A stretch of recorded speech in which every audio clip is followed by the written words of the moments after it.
Good evening.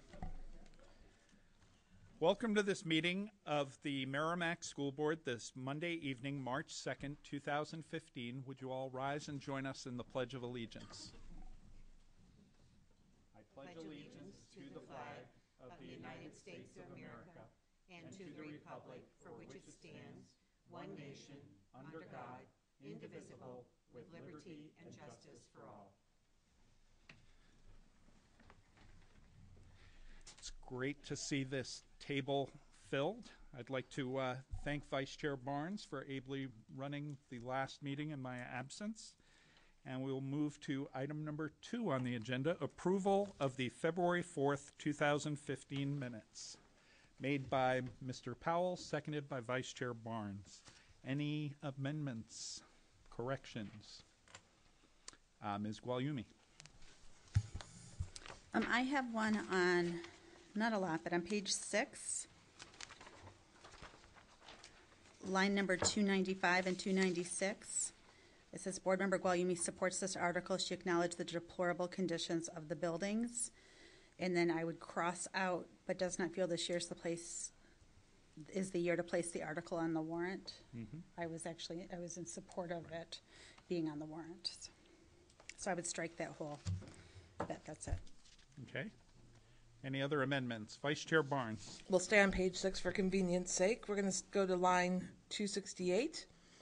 And it should actually be the average current hourly rate is $15.88. Okay. And we're going to backtrack to page 4. Line 165. We just need to add a little bit to the end to say, and we as a board are opposed to it versus less supportive of it, as with other options. Okay. And then just one small housekeeping thing, and I'm indifferent. Vice chair is fine, vice chairman is fine, but they're alternating throughout the document. So pick your favorite and just make it so. No big deal. Okay. Any other amendments? I have a couple of others. Just on page 3, line 103, minor, just the tense. The intersection was reviewed and accepted. Similarly, on page 4, line 182, last sentence on that line should be phrase, not phase. Then on page 7 of 10, I actually have a question. Lines 321 and 322, Business Administrator Chevenel responded the second year payment would be approximately $250,000 compared to $206,000 in the first year, talking about the central office. Is that actually, those are closer than I would have expected for a first year payment? No, that would be the second year payment. Right. So, yeah. So we should probably look up what the first year payment was, because that's what that's reflecting. Is $250 was what you said the second year payment would be. Yeah. The first year is a half year's interest. Half year's interest, and on the 1.5 it was around $35,000. Right. So if we can change that to the actual number, or approximately $35,000. I know what that was for. Okay. If you compare the original amount of so if you looked at the original amount of the 1.5 million compared to the 1.7 whatever million, yeah, it went from 206 to 250,000 per year. Okay. So that's the 206 is if 1.5 million the second year, and 250 is the 1.7 whatever for the second year. So that's the clarity. So we can do one of two things, because the question before it, line 318, says Board Member Schneider asked Business Administrator Chevenel for bond impact after the first year. It Right. doesn't actually state the question, which you just clarified, which is what is the difference between a 1.5 and 1.7? Right. Right. So we could do one of two things, and I would lean toward what was actually asked, Mm-hmm. which was, what is the difference between in the second year of between a $1.5 million bond and a $1.7 million bond. Does that make sense, Kathy? Okay, great. Line 333 on this same page, again, just another tense support as opposed to supported, he will support.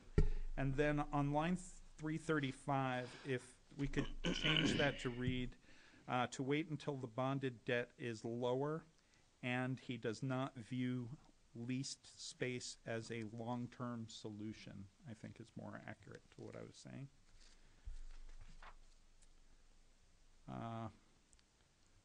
Page 8, line 356, if we could change the reason to say some of the reasons, because multiple are expressed there.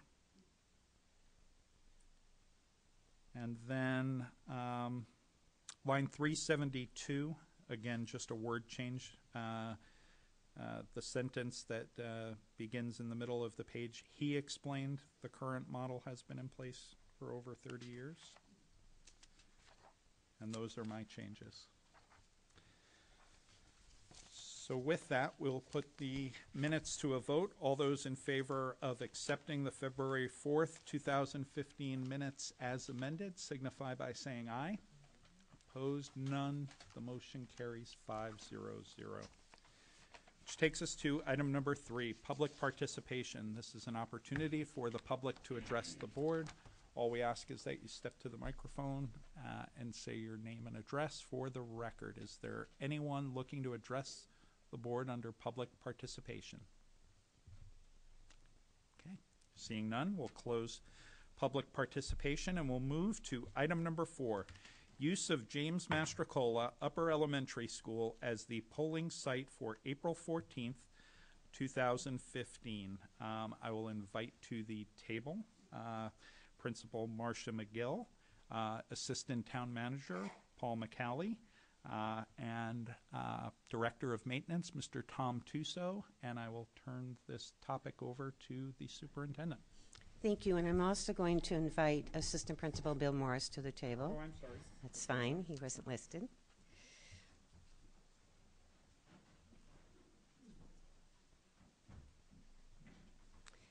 So I am so pleased to have everyone convened, and I want you to know the only one missing from our group is Chief Doyle, who is unable to be here tonight, so Paul is going to speak on his behalf.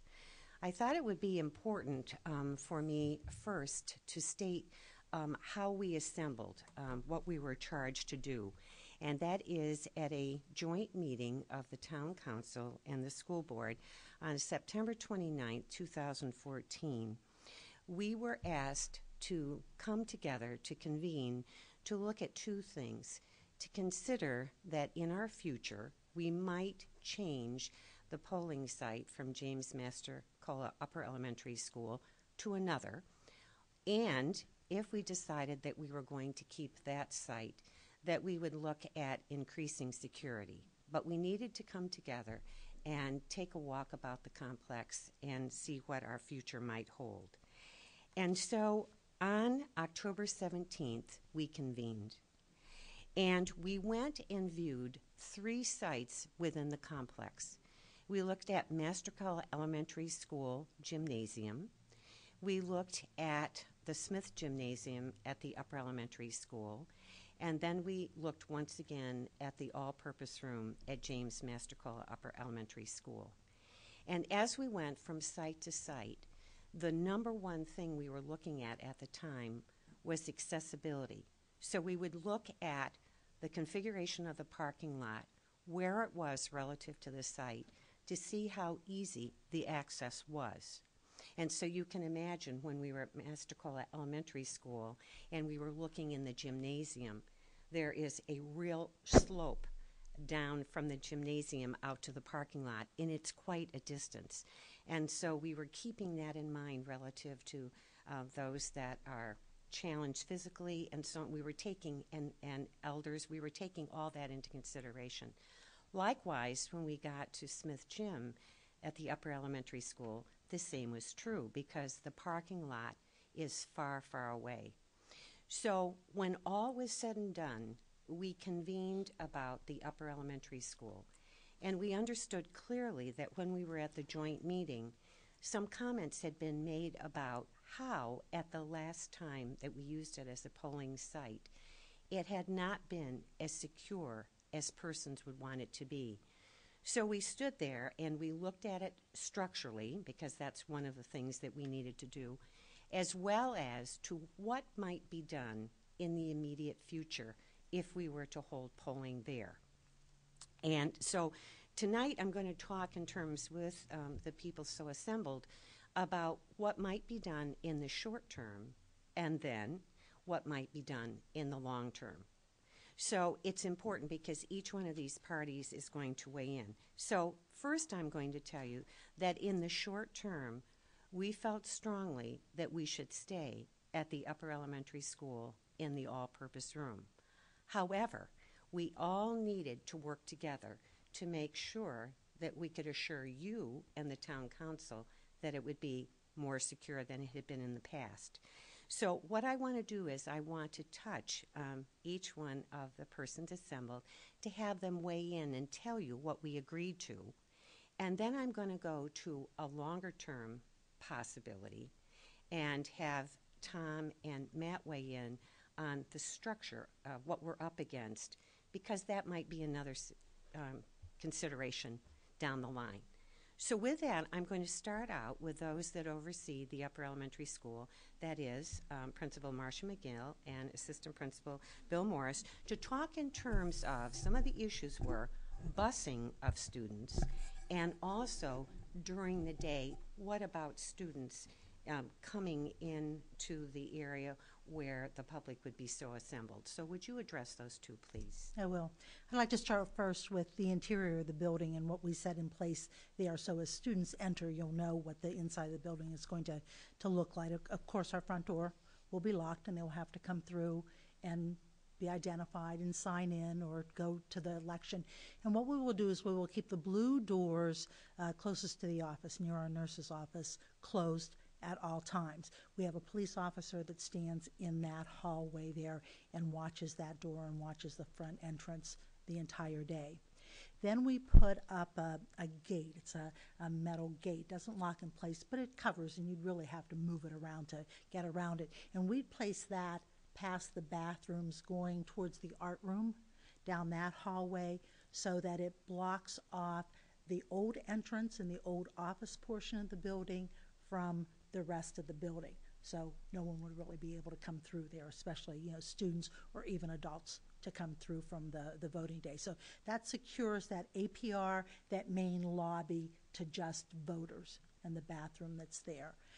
As our students would come, our buses would come into the Oval. They would drop the children off at the Smith Gym. 5th grade on a Tuesday would go into the Smith Gym in the morning, and 6th grade would continue down the hall and go out the back doors to the field, the doors at the bottom of the steps near where the elevator is, and go out to the field that way. Now, if for some reason the weather is not permissive on that day, they would also go into the Smith Gym. We put one grade level on one side and one on the other side, so we can accommodate that.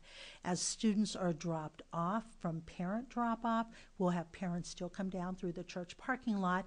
We have them take that left onto School Street, and instead of dropping the children off right there at the crosswalk, we'd have them come all the way to the Oval, the corner of the Oval and Bishop Street, and have students dropped off there. We'd have staff along there so students could safely continue up and into the doors by the Smith Gym.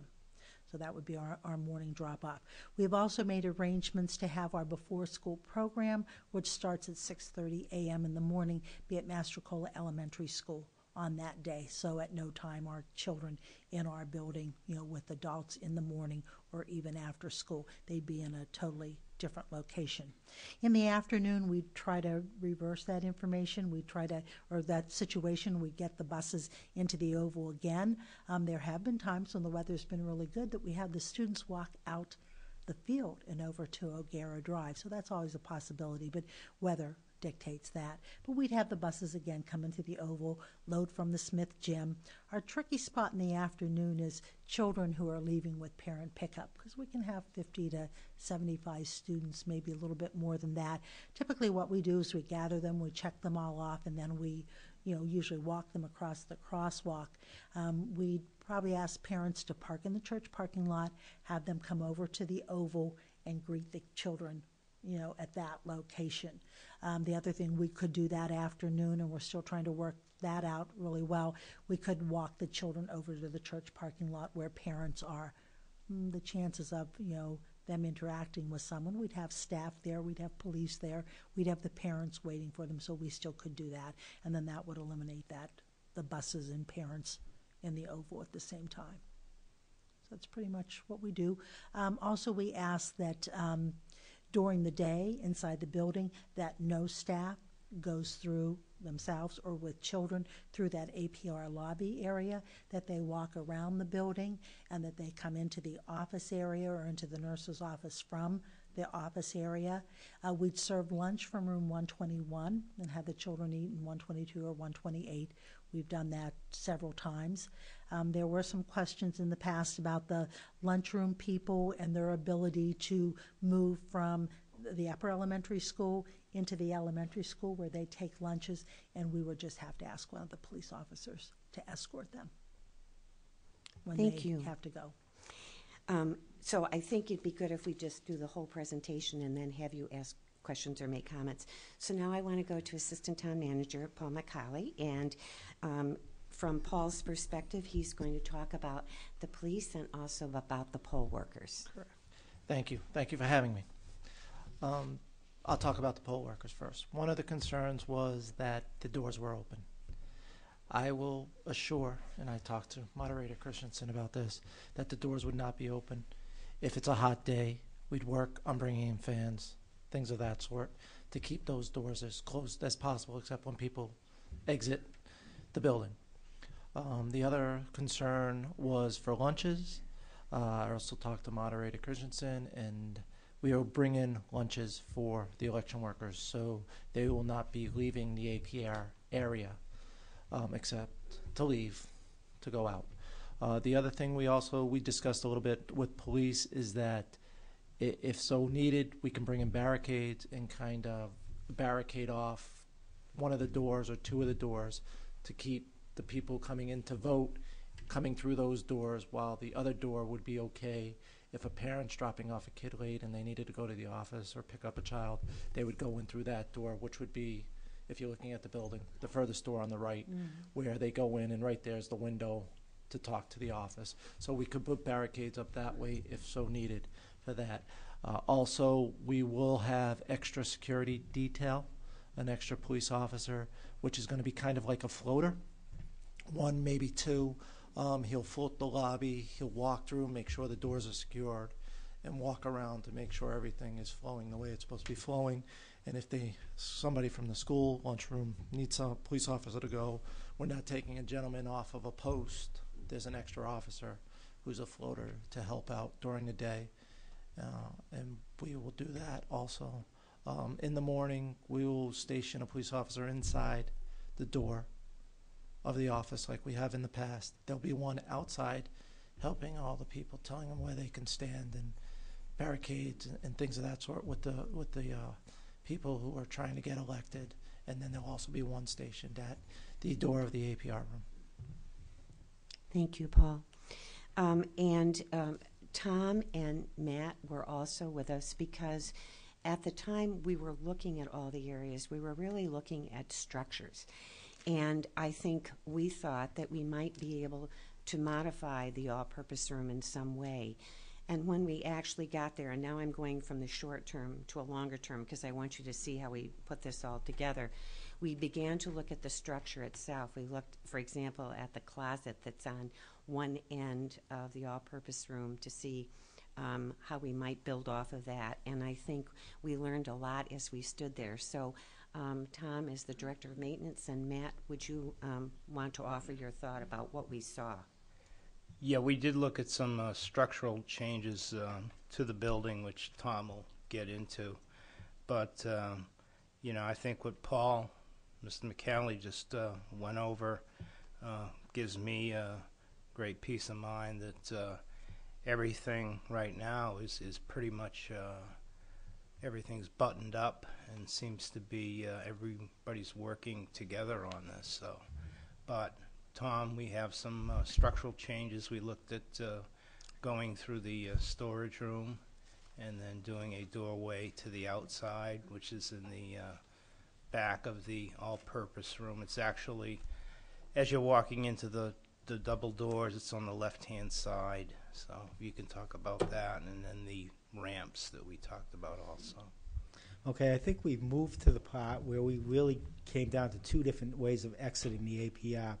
One exit would be coming out the doors that are existing there, and we've determined that at this point we have to do either a number of different things. We either have to create a ramp which comes down the length of the building. It's approximately 40 feet long. That would give us the pitch that we need to enter the building and exit the building safely. And the big question there is, do we build the ramp with a cover on it or not covered? If it's a non-covered ramp, rough idea was around $45,000. The covered ramp was somewhere between $115,000 and $125,000. Now, that's just off the top numbers. Really, to define those numbers and to come up with a good number, we need an architectural, somebody come in and do some plans for us. The other idea we thought of, as Matt led to, is coming through the closet. What kind of structural items are we going to have to do? I don't know if there's anything that we might have to do with the sprinkler system. Obviously, it's cutting through the cement wall, putting in the new doorway. Not sure how the height requirements would work on that yet. Again, that's something that would probably need a little bit more of a long-term look as far as if we would go into doing either one of those projects. I would suggest that we bring in an architect and get some kind of a exact determination what we really need for that area. So we're at the point where we got two rough ideas of two different exits, and that's where I'm at.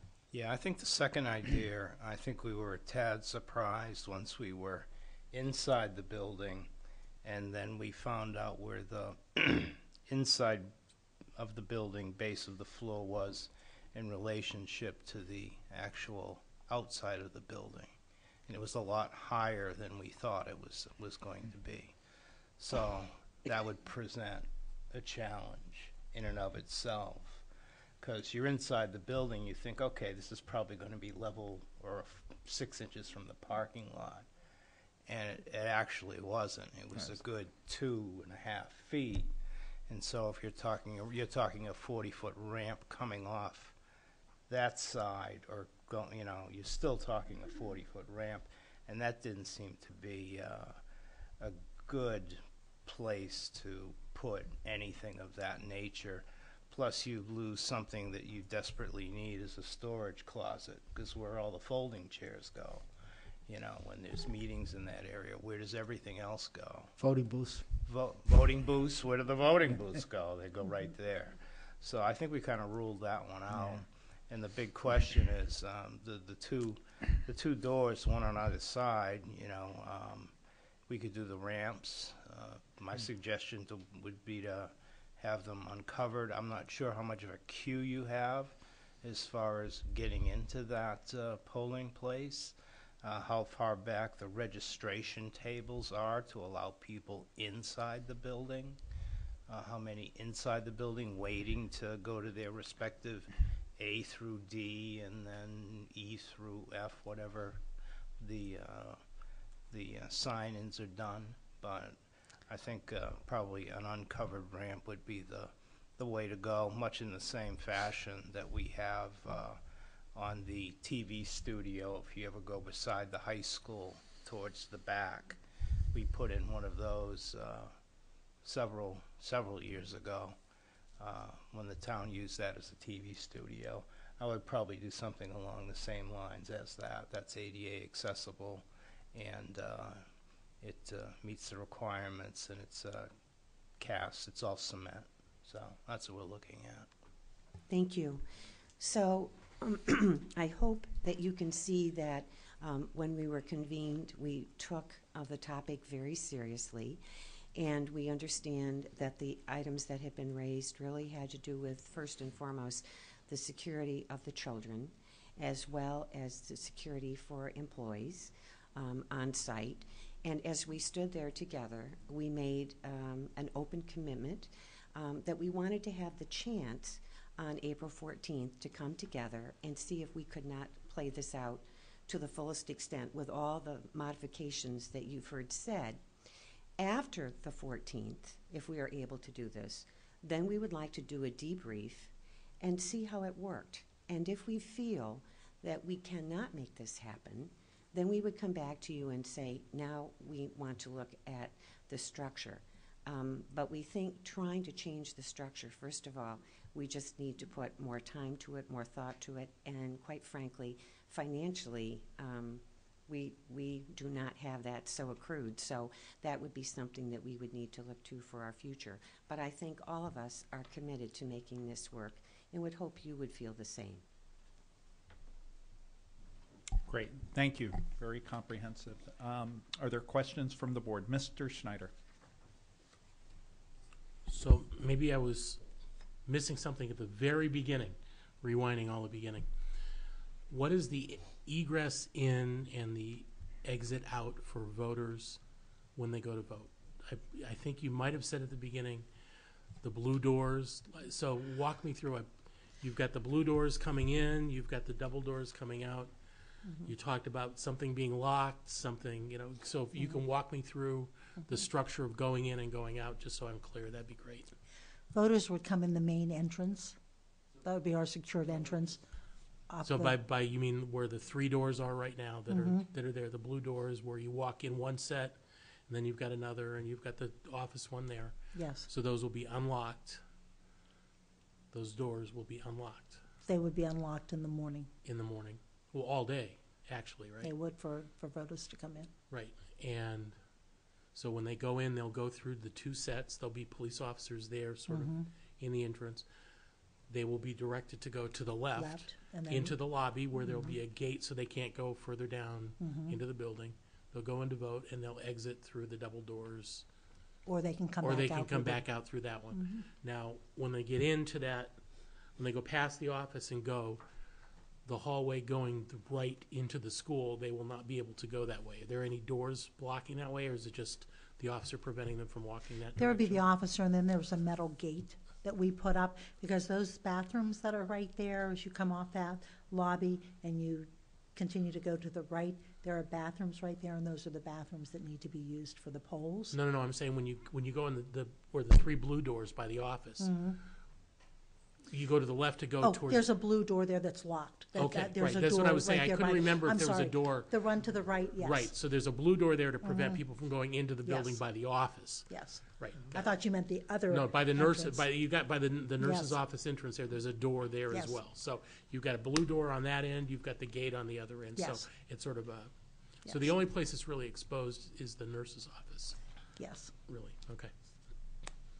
Good, because I mean, for me, the the fact that all the students are entering through the Smith Gym entrance that way, and all the voters are entering that, you've created that segregation, which is really what you want to do. The students versus the adults during the day. And if a parent needs to pick up a student during the day, they'll go to the main entrance as if they're a voter, but they'll buzz into the office, and then they'll be able to release their student through that individual process. Exactly. Okay. Good. Thanks for the clarification. All set. Any other questions? Ms. Guagliumi. I think when it does come to the parent pickup, what are you anticipating as the means of communicating that to parents? Ahead of time, we'd send a notice home to parents. We'd post it on the website. We'd send a notice home to them. We'd announce it for several days. We put it on our PFA announcement that goes out, email that goes out to parents. In Power School too? Okay. Vice Chair Barnes. I know you're talking about parent drop-off, so kids that come in late that, aren't during the regular drop-off and pick-up, for appointments, whatever the reason. I know, they'll be doing regular drop-off and pick-up that day by the guidance office, technically, correct? It'll be over by the special ed office, with the old office. It'll Right, come so in that way. I guess the question is there a reason why with all the radios that we have, we couldn't just have all drop-offs and pickups there that day? You mean throughout the day? Yes, just so as kids are coming in, because the parents are dropping them off, they're not coming in the building, the kids are then, or the kids going to be escorted into the building from there, so they stay segregated from voters. We'd have to put a desk there, we'd have to man a staff person, we'd have to move them from the main office, Correct. put them there. But that, I mean, just so we would keep them segregated from the general population. We could do that. Okay, well, It's just not a something we had thought consideration. of. But just, you know, if we want to be thorough on that, that's the one thing that just stood out for me. And we know kids come and go all day, so. That might be a more difficult one to communicate to parents, just they're remembering to do that. They're so ingrained to come to the office that, you know, we might have some kids, but we'd still have someone there. There'd be Okay. a police officer there also. Okay. All set? Any other questions or comments? Ms. Gualiumi? Yeah, I'm glad to hear of the work that you've all have done to step up the security. I remember specifically last September, and it's just, it happens. There's a lot of different work. I mean, there's a lot of different flows going through between the parents and the voters and the traffic, and a lot of things that were brought to our attention. So I appreciate kind of tightening things up and making it more secure. Yeah, I'll echo that sentiment. I appreciate the modifications that are being made. I especially appreciate the addition of the additional police officer. I think having that floater so that somebody doesn't get pulled from those main entrances is key.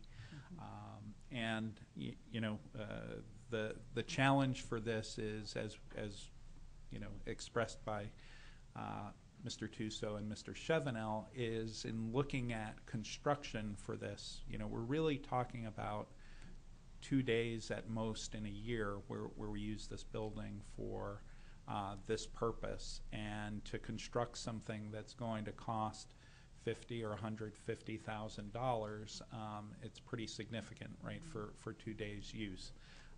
That said, I don't want to lead anyone to believe that if there were an issue and if this board saw it as a risk, that we wouldn't in fact do something, because that's a small price to pay for the safety of the children. So I think that the debrief that we do after the election to see how things went, and continual refinement and scrutiny, I think is imperative, because priority one is the safety of the staff and the students in that building. I see hands going up. Okay, Mr. Powell.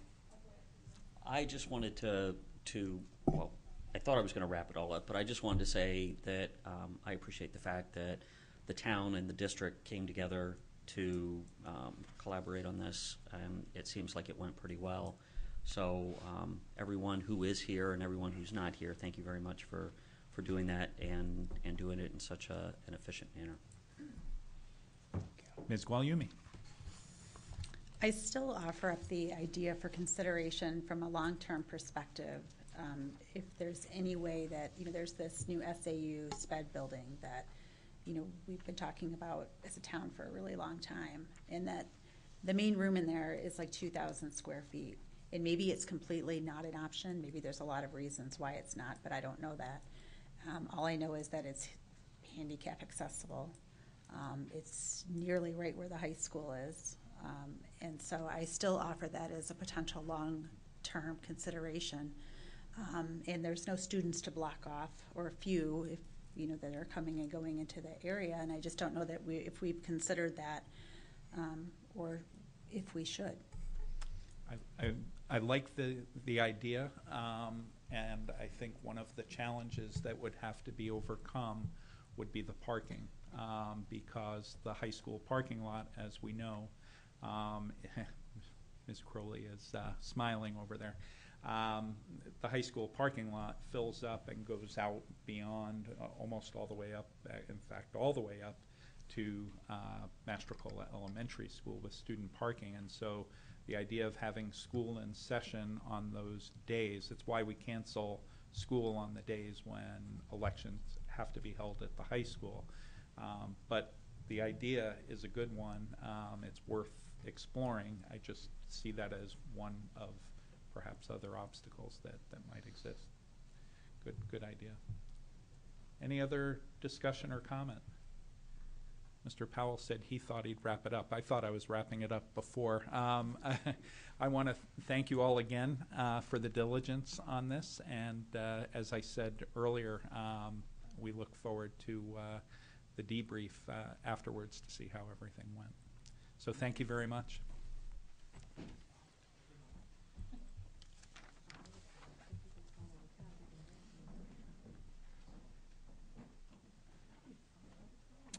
Which takes us now to item number 5 on tonight's agenda, the 2013-2014 New Hampshire Parent Involvement Survey in Special Education. This is part 2. I would invite to the table Mr. John Fabrizio, our Director of Special Services, and from our parent support group, I would invite Ms. Barbara Cover, Ms. Tricia Swanger, and Ms. Michelle Watson. Thank you all for coming. And I will turn this over to Mr. Fabrizio, who has some handouts quickly to disperse. I'll hit them out in a second. I just want to introduce. What I have for you, in addition to what I've given you in your pre-packet, is the actual survey of all the times we've come before you, and we've talked about the survey. Many of you may not have seen what the survey looks like in its entirety, so I have copies for you tonight. Thank you.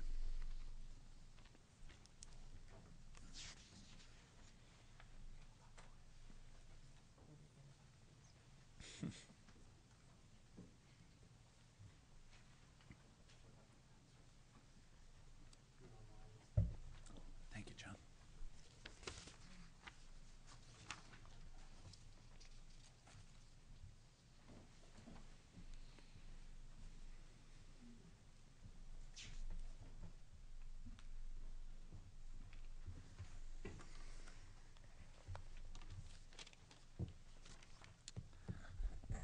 So tonight is part 2 of our presentation. A little bit shorter, hopefully, tonight. Our last presentation was kind of a statistical lesson for all of you on how the new survey is been created. But a little background first, to repeat myself on our last presentation, basically for the board tonight and for the public.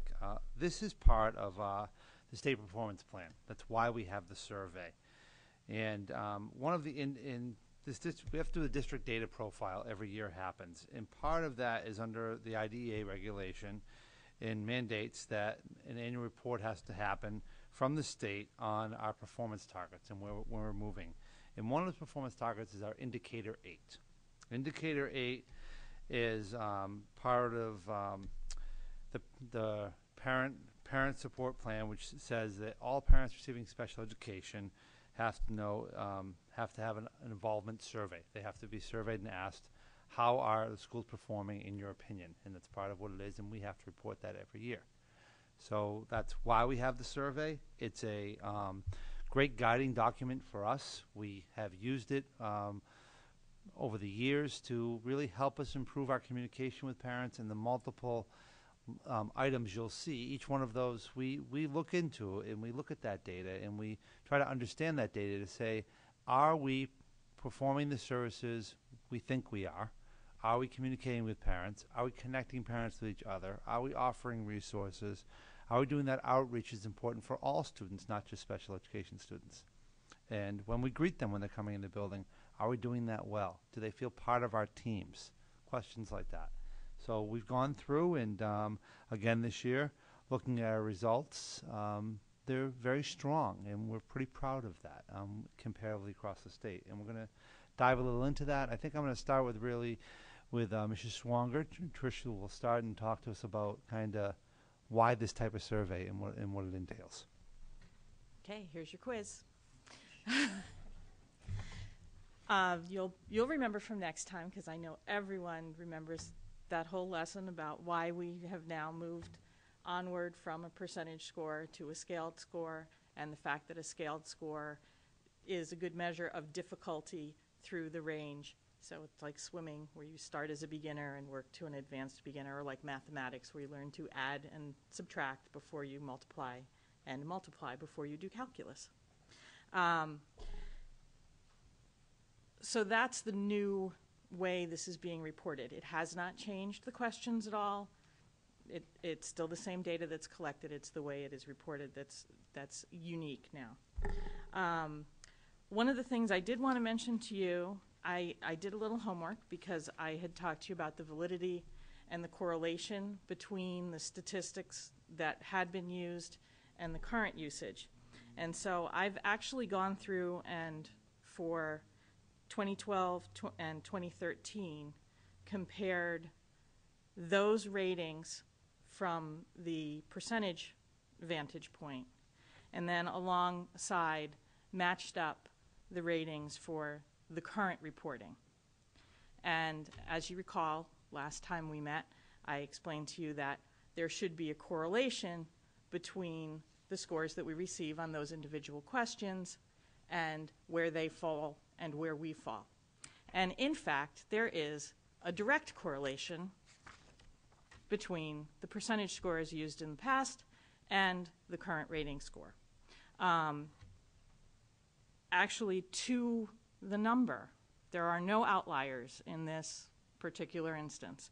To a number, all of the items that were above the line, the cutoff line, are the lowest percentage from our previous. So it stands to reason, and it follows that those are the items that we need to work on. On the other hand, this also shows that while we have not exceeded that bar yet, if you look at the percentages over the years, you can see that we're approaching it. We're making progress in those areas. So we haven't gotten over that bar, but we are, in fact, getting to that point on each one. And that's basically it, unless you have any questions.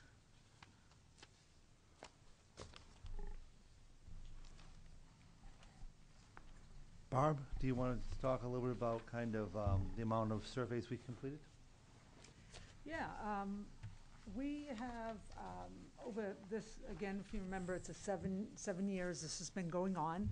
And so for the last 7 years, we have consistently increased our response rate from back in 2008, preschool was 38%.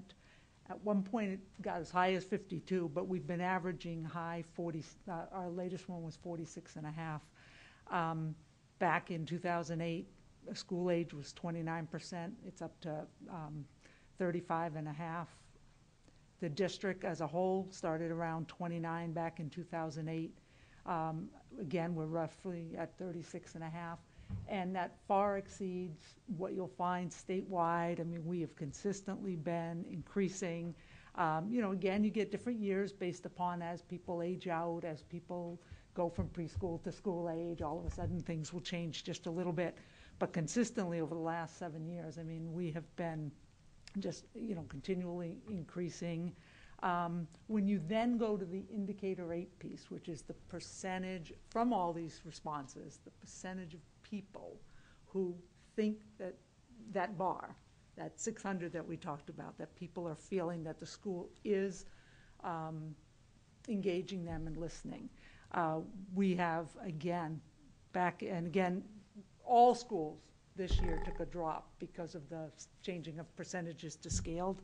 But we started at 40% in 2008, and we're at 53% last year. It shows a drop this year, but that's just because of the change in the way it's being reported. Consistently, parents are finding that they're getting, engaged and feeling a part of the school facilitating their involvement. So, I think we continue to do the right thing. We continue to want to improve, and we look at these surveys both on the preschool and the school aged, and just continue to keep picking at areas, trying not to repeat the same things, always remembering that everything below that line are the things that we've done well, but we don't want to forget that we did them well because they can easily drop. Also knowing that as we continue to work it, to move that bar up, it moves slower when you're that high up than when you're down here. So, we're hoping that that bar is going to move again next year in a positive direction, but, we may not see this huge jump like you might see at a district that was down in the low 500s. I like to think we're doing pretty well, but we have, as with all, we've got room for improvement, and we're going to go for it. I think, too, a thing to remind, too, about from our last presentation, as when you look at the questions that get up into the 654s and 647s, those are much harder and much more involved. Those are bringing people together from different disabilities, from different age groups, and bringing them together to work together collaboratively. Those are harder things to do. Then when you get down to some of the lower questions in the scale, like was I handed my parent rights? It's a pretty simple thing to do, that everyone should be handed a book when they walk in. However, to collaborate, to offer training for multiple kinds of disabilities, to bring people together, to create networks for communication, those are harder things to do. So as Barb was saying, it's harder to keep moving that bar up. It's because some of those questions are harder to do. It's a harder activity to facilitate from our end. But we continue to work at it, and we've done things to improve over the years using technology in pieces to do that. And Michelle's going to talk a little bit about the preschool survey and kind of some of the positive outcomes we've seen, some of the things that we're working to for the future. One of the things, we've been working very closely with Sheila Demers, and she's done a great job surveying her parents to see what they really need. And one of the things they found out is they don't have the time to come to meetings. So even though we have a parent group meeting once a month, it's just too hard for them to get there. They really wanted electronic. So we've started a quarterly newsletter. And Sheila's been great about feeding us information to include there that's specific to preschool parents. But we also send out emails. An email went out today about Camp Fair that Parenting New Hampshire puts on, to let people know. We just want to get that information out there, because if you look at the very top question, people from preschool special education connect families with one another for mutual support. That's really hard. At preschool especially, they're just finding out what the issues are with their children. They don't know who to connect with. They don't have time for that kind of stuff. They're just trying to get through the day. So, we're looking at that. We did last year in the fall, we did an ABA workshop to help with those, younger families. We are going to be doing next month, we're calling it Appy Hour. Don't worry, no, not Appy Hour. Don't worry, be appy. So we're having, who's coming in? Jen Lowton's coming in, and she's the director of technology and media in Pinkerton Academy, and she works with us. She's a former head of technology center in Manchester, and she does works with children with needs that and connects them to all kinds of technologies. And she's coming in to do a little piece with our parents to try to help them with homework, help them with apps that kids maybe use in school that become familiar with parents, and that way they can make some correlations from home and school. And we're going to do that. And that's not just for special ed parents. That's for, most of the programs that we do are across the board. We're going to do a camp fair, again, like we did last year in April. And again, that's for all parents. We do try to highlight programs that are also friendly for kids with special needs, but we try to do all of our programs across the board. And I think that's about it probably for the preschool stuff. It's just very hard to connect to those parents. So we're trying with the emails and trying with the newsletters to see if we can help support them any way we can.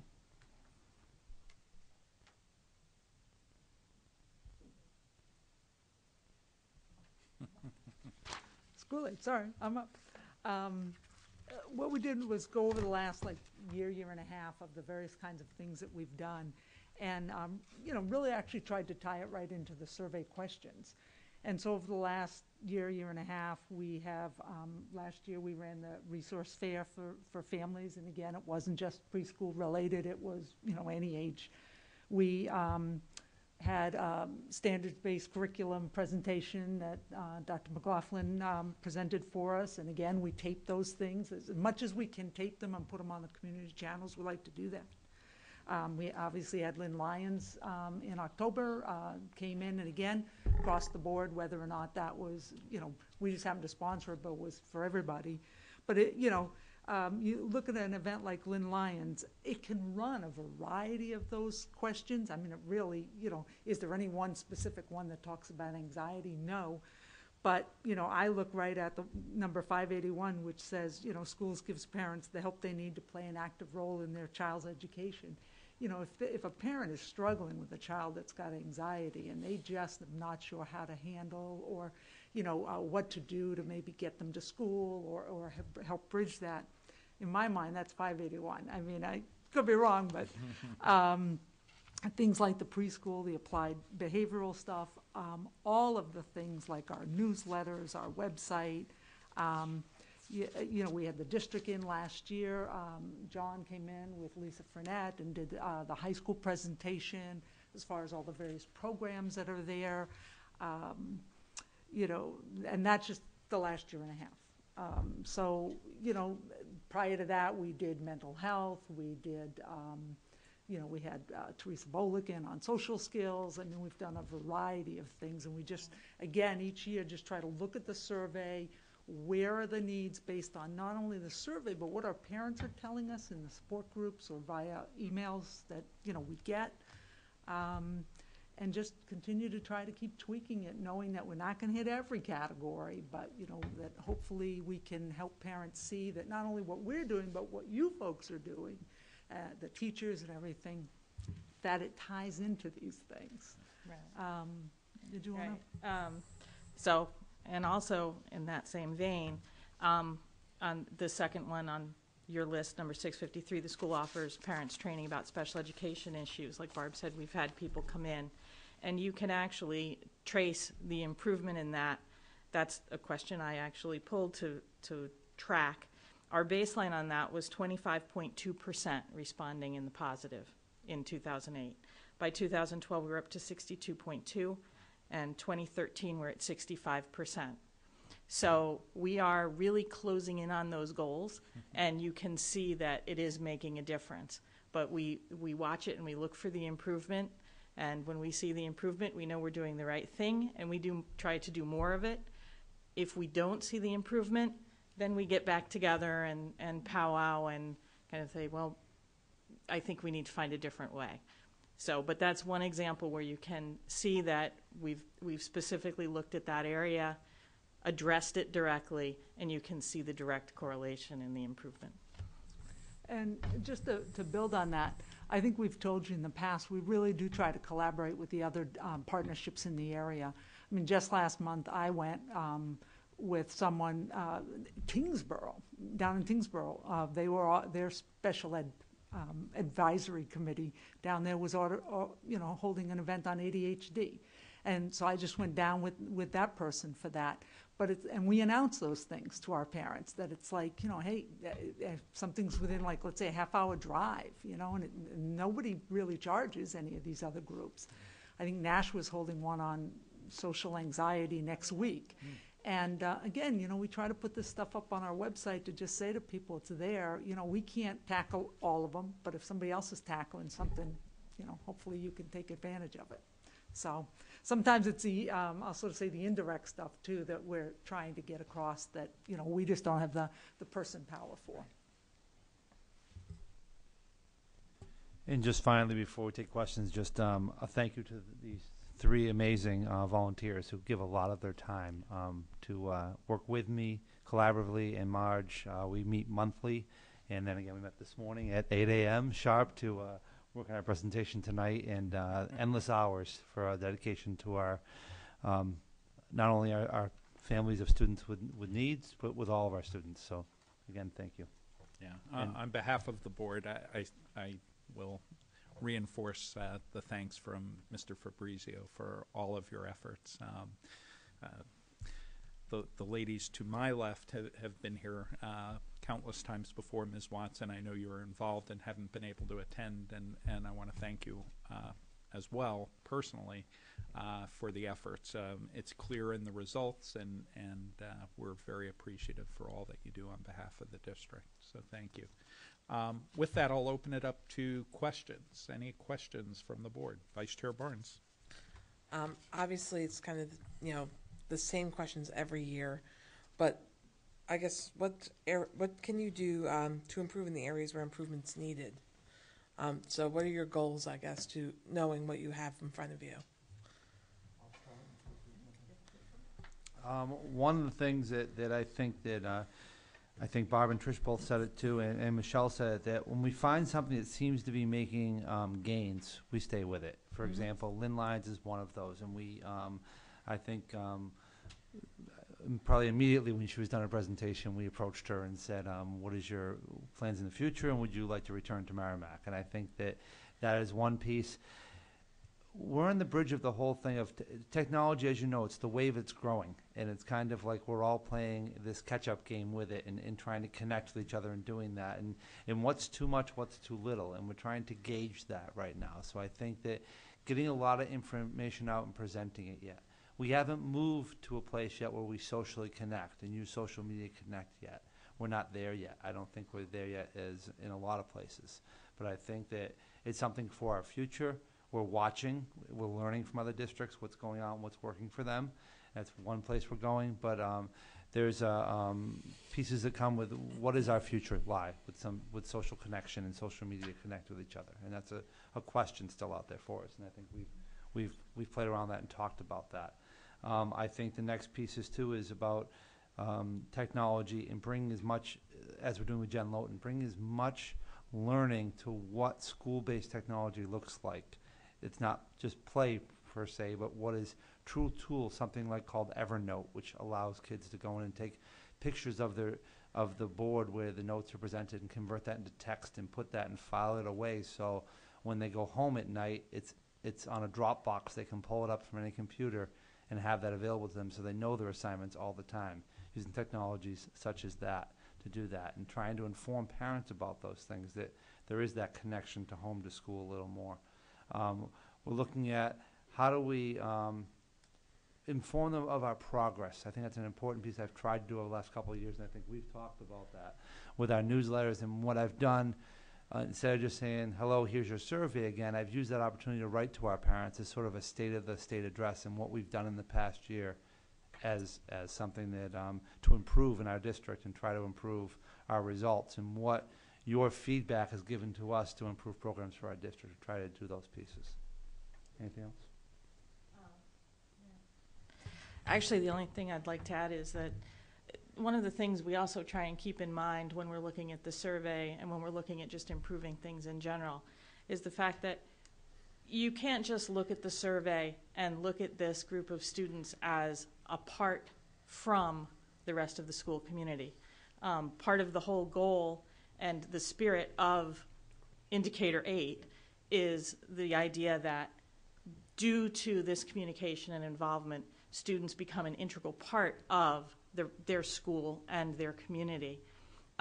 So also something that we take into account is, how do we integrate our students and the technology that they need, and how do we make the technology that is used within our community and within our school that's existing or that we think might be coming up that would be helpful for all students, and how do we make that accessible to this cadre of students?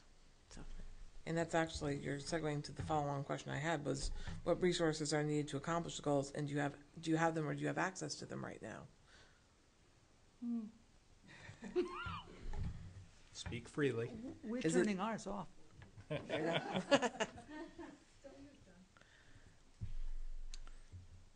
We say this now that the budget's a month old, so. Well, yes, we do. I think the answer to your question is yes, we have the resources. Yes, have we been creative enough around what resources we have? I don't know if that question's ever answered. So it's kind of, the question is, we're open to ideas, I guess, off of that. And I think that the question ruminates with me. The fact is that are we using our resources in the right way? And the only gauge on that we have right now is the survey. So mostly yes, completely 100% no is the answer. So, but I think at a high level, the answer is yes. That's good, because the budget's done. If I may, I just had one other thing to add that we actually hadn't mentioned, was the para-educator celebrations that we did. And I think we came up with the idea, I mean, we copied another district, but we wanted to do it to actually celebrate all of their efforts. But I think what it did was it actually was a marketing tool for us. A lot of the para-educators didn't know that we existed.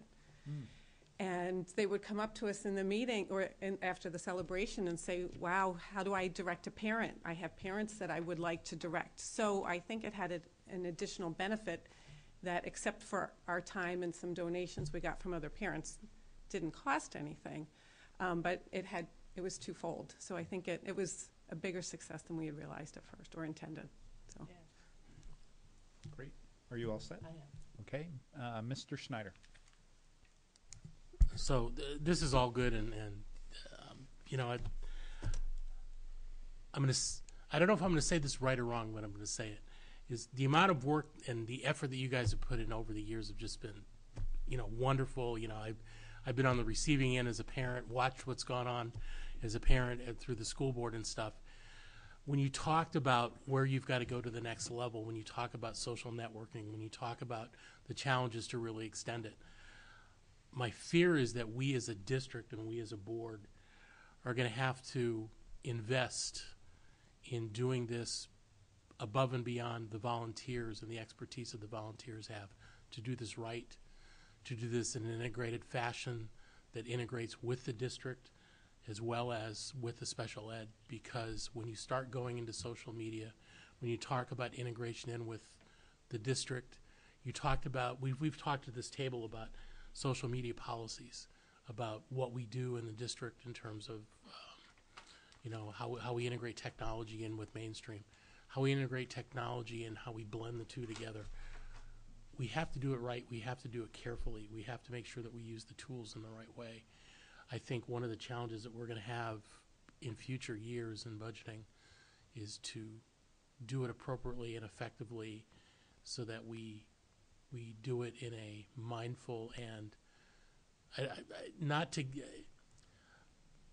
I don't want to say get ourselves in trouble, but do it in a way that it's constructive, and do it in a way that we're helping the students regardless of where they are. So, and I'm trying to say it carefully because I don't want to make it sound that you guys don't have the skill set, but we need to give you the support to be able to do this right, to build on what you've done, to make sure that you get the support that you need to be able to really grow this to the next level, because it's hard. It's very hard stuff. As both a parent who has had someone that's had the issues in special ed, you know, as well as somebody who understands the technology, the social media aspects and stuff like that, it's very difficult to do this the right way. And so I think that the challenge that we as a board and we as a district are going to be is how we integrate this moving forward. So I look forward to the challenge, but it's going to be hard for us to do that. But I certainly want to thank you for all the work that you've done, and this is really great stuff. And I remember all the scale stuff from the last time you talked, so I get it. And frankly, you know, the way you saw it, you talked about the issue with the preschool parents not having the time to get together. Social media is how they do it. I mean, that's how parents communicate these days, like it or not. I mean, we've had parents come to us and say, you need to tell us on Facebook when things are happening with the schools. I don't listen necessarily to Channel 9 when the schools are getting delayed. I want to know on Facebook first, and it works its way through the police department thing. But when you want to notify about something that's coming up with an education thing, with or some learning around whatever, that's the way you do it. But again, you got to do it carefully because it can't be construed as a endorsed effort necessarily, but rather just a sharing of information. So anyway, thanks. Yes. Oh, yeah. Any other questions or comments for the group? I have one question and perhaps one or two comments. The question I have is related to the homework that you did, Ms. Swanger, which I appreciate. And you had shared that we were continuing to track along the trend that we were on. And I guess the question that I have is, looking out to next year and the year beyond, what could we expect to see in terms of trends with this new scales scoring model? Would we be able to see year over year where we are in terms of some of these questions? And what would that look like? Or might it look like? Any sense? Meeting tomorrow. Yeah, we're meeting tomorrow. Oh, okay, Actually, that's fine. More to the come. State That's fine. Subcommittee is meeting tomorrow, as a matter of fact. You know, it's a very good question. I don't Yeah. know. I have to assume, and I'll be careful on that. My guess is you're probably going to get, you know, some kind of, just like before you had the columns like that, is maybe they'll, if, like ours right now, the line is between 564 and 581 on school age. Right. Assumedly, that has a real, oh, there it is, 565. Yeah. You'll probably just see 565 for 2013-14, Yeah. and then you'll have another thing. But we haven't, you know, And then honestly, at a- haven't really talked At about a it. specific question level, would there be that granularity? Or it's fine. If the question's yet to be answered, I'm happy to wait. I can tell you the question specifically has yet to be answered as far as this goes, but I can tell you that in the design of the test, that it is capable. Right. Okay. Good. Perfect. Okay. That's a great answer. And I think you know, in sharing the percentage response, in a way, it's an indicator as well, right? The fact that we're nearly double the state average in terms of response, in a way, indicates, more than in a way, directly, in my opinion, indicates that our parents are involved. They want to take the time to provide us our feedback, means to me that they care and are involved. And then, obviously, the results are what they are. The other thing I wanted to share, and I appreciated the correlation of our activities to questions and focusing on what's working and sticking with that and improving. Years ago at work, I had attended a leadership development seminar, and a part of the process was doing a 360-degree survey, right? So my peers responded to a survey, my managers, my direct reports, and they assessed your core competencies and sort of rated you in each of those. The takeaway, however, from that exercise was, don't focus on the weakest things in terms of your competencies, but take those things that you're strong at and make them better, and you'll be a more effective leader. And I think the same thing applies to this, and I think the approach that you're taking is in that same mindset, in that you're continuing to do the good things that you've always done and do them better, while still keeping an eye on those things on this list that are in red and thinking about ways of moving the needle on them. I think if we focus too much on what's in red and we take our eye off our core competencies and the things that we do well. So I appreciated the way that you answered that question, because I really think it is the key to being most effective, being excellent at a larger number of things rather than being good at all of them, right? So, yes, Mr. Fabrizio. Just to comment too, is a lot of these too, is I talked about indicator 8, but as I've reported every year in our compliance report that we come in with all those zeros, I get my zeros every year, and the zeros that we get, but that all correlates too, and it ties back into the things in some of these questions about my reports were on time and things like that. We're also accountable to those, and we just went through our big audit, as you all know, and someday I'll come back to talk about that piece. And in that, it was, again, very favorable of our district for all the pieces that we do, that detail. And I commend all of our staff members and our coordinators in our buildings for that detail they put into every day. Wonderful. Well, again, thank you for part 2. I appreciate we all appreciate the update. And thank you all for the continued hard work. We didn't include you before, but I will include you this time, Mr. Fabrizio, as well, for your leadership in this area. Thank you, everyone.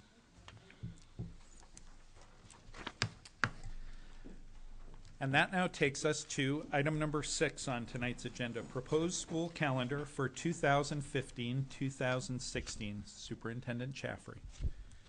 Thank you. I'm going to begin, before I get into the actual presentation of the calendar, to talk to you about the inputs that go into putting this calendar together, because I think that's very important. I take very strongly what parents said from last year, and you remember that you took the model calendar and you put it out to the public, and there were approximately, I think, 60 responses. And clearly, parents were saying they wanted to enjoy a full summer with their children, which they defined as the months of July and August. And they also said that Columbus Day was important to them for what goes on that particular weekend. The Merrimack Educational Support Staff Association and the Merrimack Teachers Association both offer up a survey to their respective populations. They tabulate that and they give that information to me. You have a copy of that in your packet. So obviously that is looked at. Important for you to know, in the Merrimack Teachers Association collective bargaining agreement, it specifically defines the period of service for an educator. That 187 days is defined as being between the Monday before Labor Day of one year and June 30th of the next year. So that really puts a stake in the ground for me as to where the year can begin for an educator.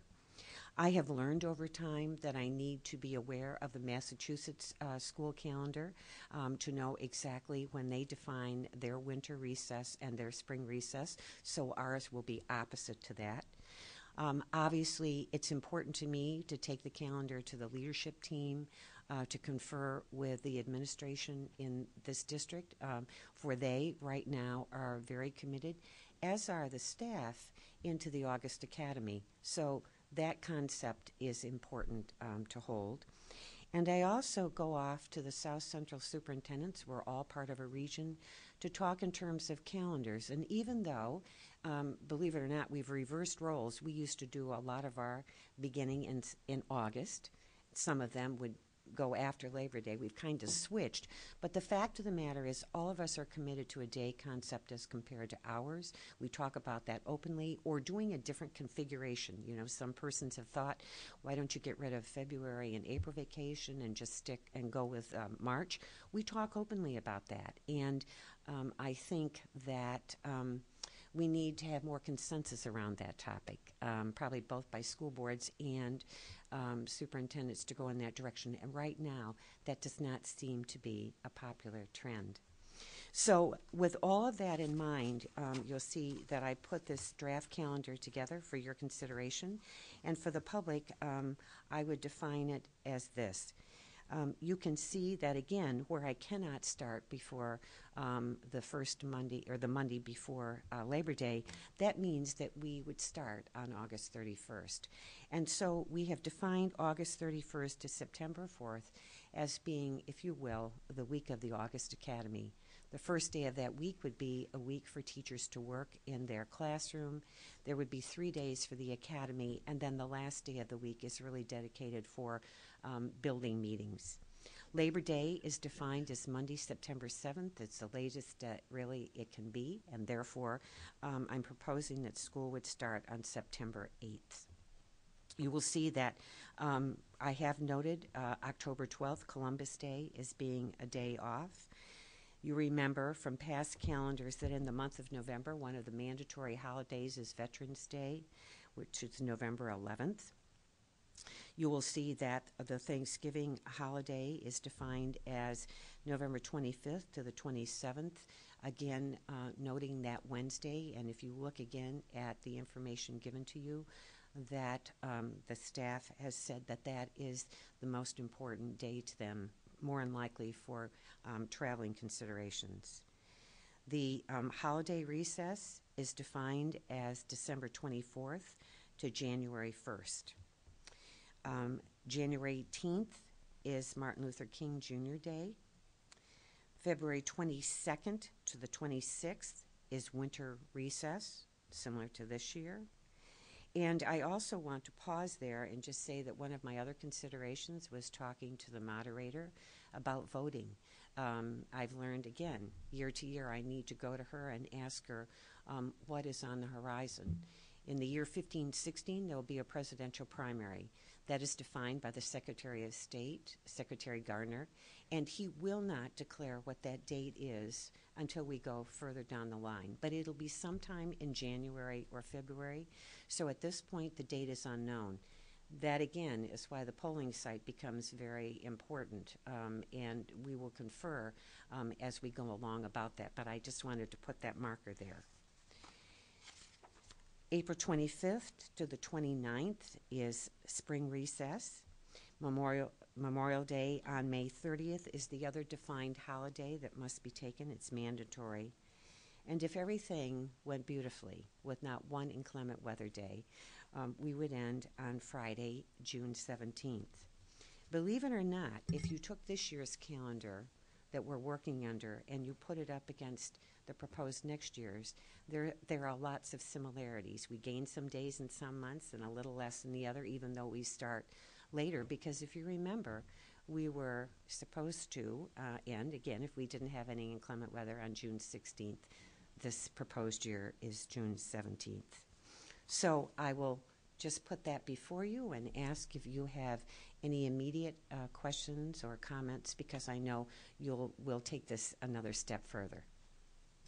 Thank you. And I would just mention before we go to questions that we're prepared tomorrow to follow the process that we've followed over the last couple of years to send out through Power School for the older students, middle school and above, to their parents, as well as a notice, an actual piece of paper that will go home in kids' backpacks for the elementary and upper elementary, requesting feedback to the board on the proposed calendar. We've done this now the last 2 years. We'll continue that process. Typically what's happened is folks have sent those to me. I've shared the details with the board and taken the opportunity to aggregate it and share the aggregate results with folks. So those will go out tomorrow so that we get parental input on the calendar. Questions? Vice Chair Barnes. It's more of a suggestion, and it really is about makeup. I mean, I'm taking into account the feedback we got from a parent this year about can we just cancel February vacation, to knowing that we have so many snow days under our belt already. And the question is, and I know it has so many moving factors, I wouldn't do it solely, but something if the South Central saw a trend of looking at maybe the April vacation and saying, instead of being vacation, but makeup days, and if we don't need the makeup days, they're vacation. So something where we already know we're in the clear. So, you know, and with makeup days, and I always, you know, parents always get back to me at the end of every year and they say, you know, you had your calendar and the last day was the 16th, and we planned a vacation the week after. I'm like, well, the week after had MUs all through it. They were makeups. So technically school was still on the table. And, but, you know, so keeping that in mind, educating parents that makeups versus vacations. And I wouldn't do it if we were the only ones doing it, because we know that affects things like our, I'm using VOTEC, which is such an old school term, but our career technical programs in other districts, those kind of things. So I would not want to do it, you know, unilaterally, but, you know, open dialogue. And we do know parents don't want to be in school in July, and we won't. We promise that much, but we don't want to push it as close to June 30th either.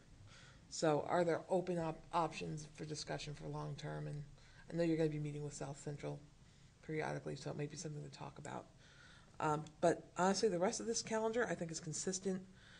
The reasons that we chose days off, like October for Columbus Day, a lot of band, a lot of SAT, soccer. I mean, there are so many, you know, circling the bowl of academics but not classwork events happening those 3-day weekends, that it becomes difficult to have good attendance that day. So just those things to keep in mind, that, you know, we have to be concerned about attendance when there are popular days to take off as well. The Wednesday before Thanksgiving, of course, is another one of those. We have terrible attendance when families do have to travel, so it's not a productive school day. So I have a less productive school day in the middle of November. So we do think about these things. I know we get a lot of feedback on that. As we're soliciting that, no, that's been the method to the madness in years past. So, but that being said, everything else looks very fair and in balance as far as getting the job done. Great. Ms. Gualiumi and Mr. Schneider.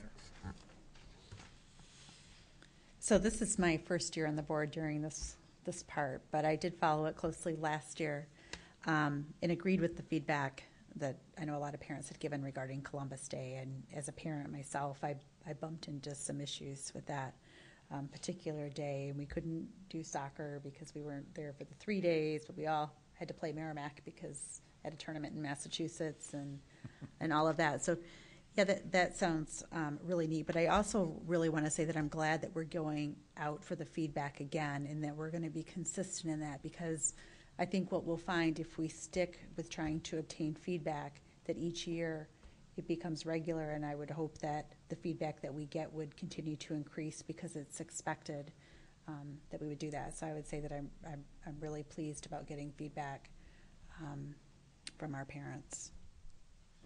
Thank you. Mr. Schneider.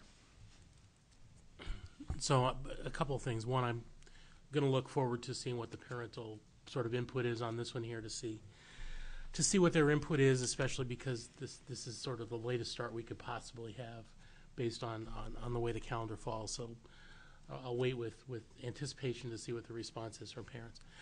I also anticipate that one of the potential responses we'll get back from parents is,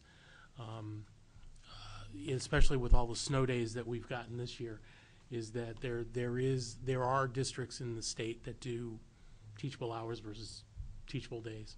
I know that when I came onto the board a couple years ago, I did broach the subject with the superintendent about that. It would be good. Shannon talked about talking to other districts that we work with about what they do with the vacation weeks and combining. It would be good if the superintendent could, in anticipation of what may be questions, to see what some of the districts around us do with teachable hours, just to get an idea of what they do this year in terms of what their calendars are doing, just to understand. I know that we've talked about the challenges of doing teachable hours versus teachable days, what you have to do to adjust a day, how you can't count study halls as instructional time, you can't count lunch, what you have to do, how you have to have audit by the state.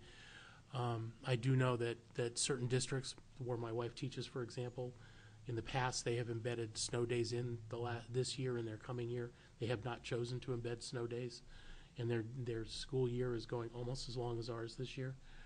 But it would be good just for analysis to know whether there are districts that are moving away from teachable hours, just as a point of comparison. I don't know if that's possible to do as part of this process.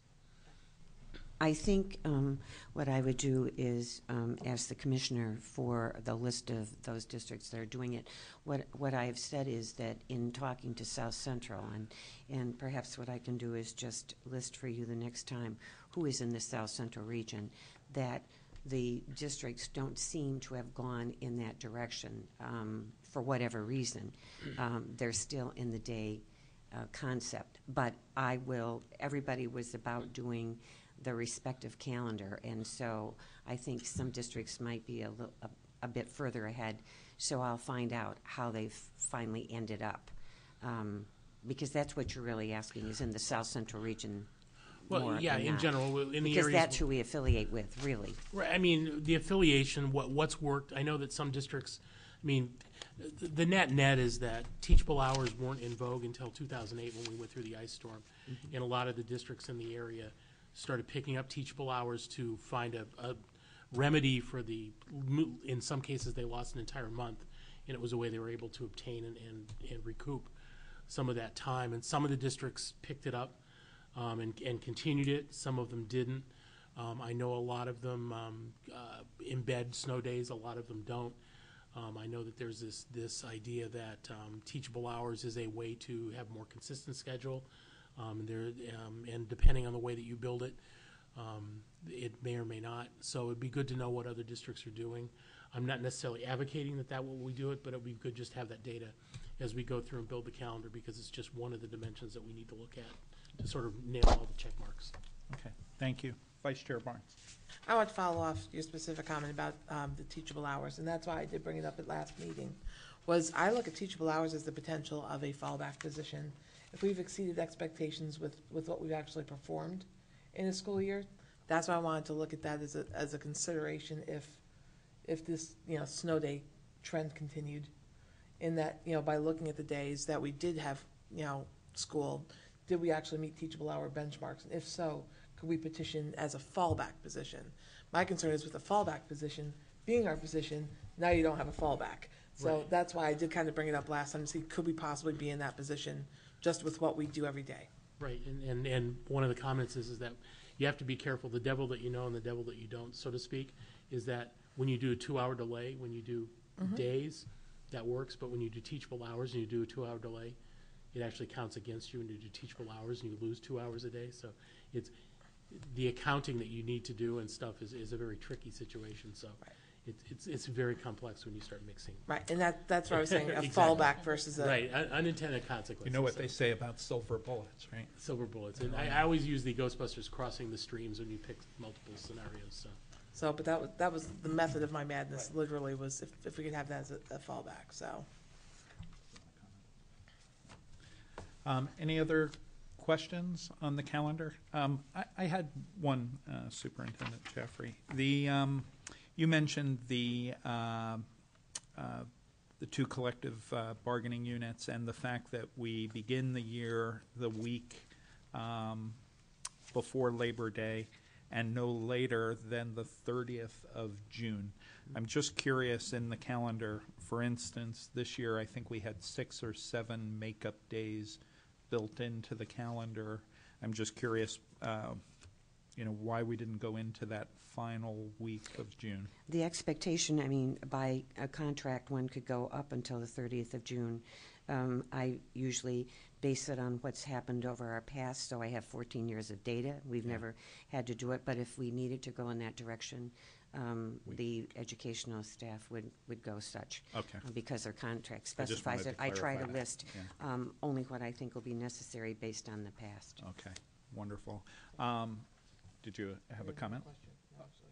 Okay, go ahead, Vice Chair Barnes. No, I just realized, didn't ask, the presidential primaries, the TBA, that would be held at the high school or the upper elementary? It depends. That's an unknown, too. When I spoke to the moderator, I said, based on the past, what do you think? I think she thinks it would be, let's say, if it was the upper elementary.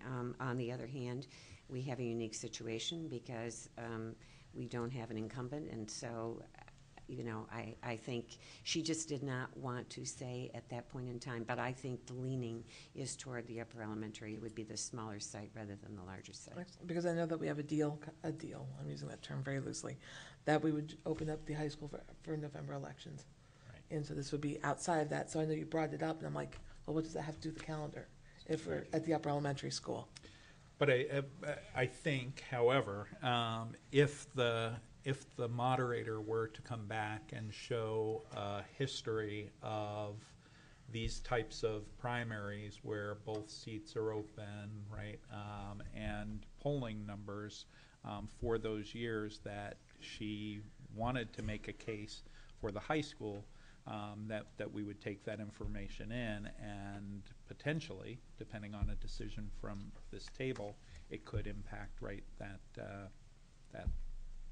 that calendar, right? Because we'd give up a day if, in fact, the numbers dictated that, in fact, it was large enough that it warranted being at the high school. Gotcha. I think that's. Did you have? Yep, I did have one more note, actually, and it was that I know that every year, probably in a month, we'll talk about Kira's graduation date. Actually, probably next meeting. Maybe next meeting. But the biggest is Kira's amongst others, maybe like Ryan's. But that being said, I look at the Verizon every June, and you can't just book the Verizon based on snow days. So clearly it's probably booked way in advance for those larger high schools.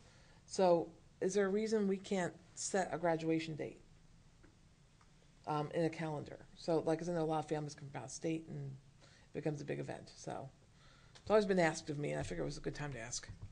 Because ours is in our backyard on our site and so on, we have always looked at the given year and tried to decide off that year what's going to happen. If you decide to go to the Verizon, you have to work your calendar around that and structure time. And so to me, it was just not necessary. We've named graduation in March. We have done that for all of the years, either the first Monday in March or the third. It seems to work. We've been consistent. So I would ask, unless you, as the governing body, decide otherwise, I would like to stay the course. It seemed to have served us well, I would say.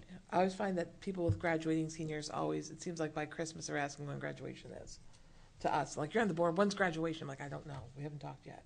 But it seems to be the anticipation, and obviously for them, family planning and everything else. So, you know, I've always heard this angst since I've been on the board. I clearly have never been in the position, although my family will all be coming from out of the state. So we will be those people someday, I hope. If he does his homework, like he should be right now. But needless to say, you know, that's always been something I've heard since I've been a member on the board that's been organically coming to us from parents. So just something to ask. I figure it was a good time. It's a good topic. Yeah. My impression is that as someone who's graduated too from the high school, my impression is that the date that is important to people and the one over which they have angst is certainly the graduation date, but knowing when they will know the graduation date. And so at this point in the calendar, I think people are starting to say, well, it's in a couple of months or a few months.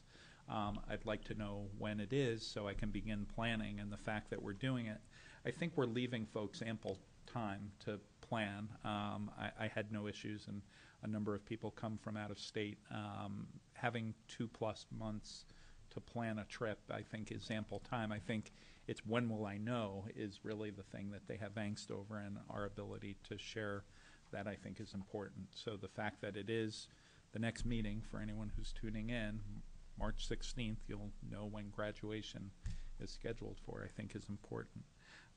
The other comment I wanted to just share in terms of my thoughts about the calendar is, and the superintendent said it, you know, we struggle with the fact that the calendar ends with no snow days as late as the 17th. But it's really all a virtue of the fact that Labor Day falls as late as it does, the absolute latest that it can, and the constraints that we're under. So the fact that it's August 7th means the kids are going back to school on August 8th. Next year, Labor Day will be on August 4th, and if we had a similar calendar, September, did I say August? September. I don't have the ability to change the calendar that dramatically. September 4th, my bad. So the students will be in school if we have a calendar very similar to this that much earlier, a few days earlier. And this is one of those cyclical things that happen with calendars. So I think for us to adversely react to this calendar is a challenge. I'll be interested to see what the parents have to say when they look at it. But as I look at it, it's the same calendar, you know, we've been putting out. We're just dealing with it in terms of how late things fall and the fact that everybody gets a nice full August and a little more this year. Next year they won't. But we'll see what comes out from the surveys. So thank you, Superintendent. Item number 7, winter storm related maintenance issues. Business Administrator Chevenel. Thank you. Everybody's heard the term early adopter, and sometimes it's very good to be an early adopter. And this year we have been an early adopter with something called the snow shovel, because before the blizzard started, we started in advance of shoveling every little bit of snow off our roofs in areas where they would collect in areas of wide spanses. So when the never-ending snowfalls hit, we were in a little bit better position to take care of it. We did, however, have to go outside and hire outside contractors to get the job done, so to speak. Our 4 maintenance mechanics were not up to shoveling off 11 acres of roof by hand, so we did have to contract that out. In this memo is a little report from Thomas Lamb, who was a structural engineer from T.F. Moran in Bedford.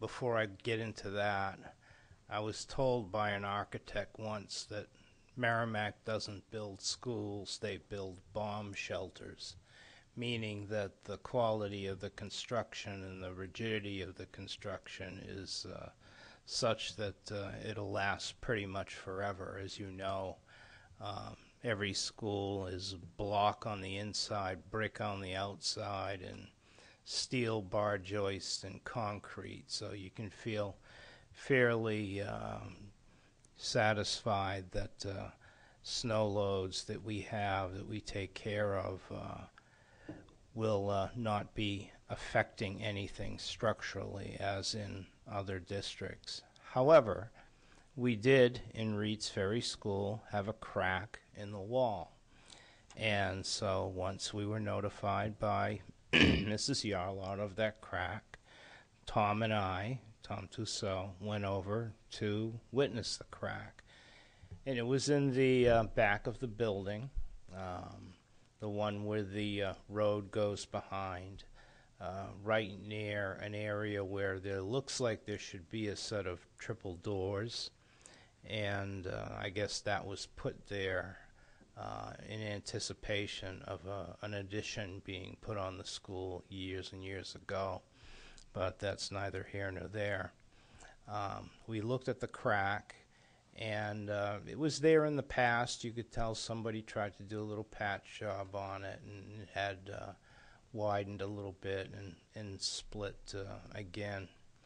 So we brought in the structural engineer, whose name we got from our good pal, Steve Keach, who went up and took a lot of pictures, went back to the office and gave us a final report that this wasn't because of any snow load, because in that particular area of the roof there was hardly any at all.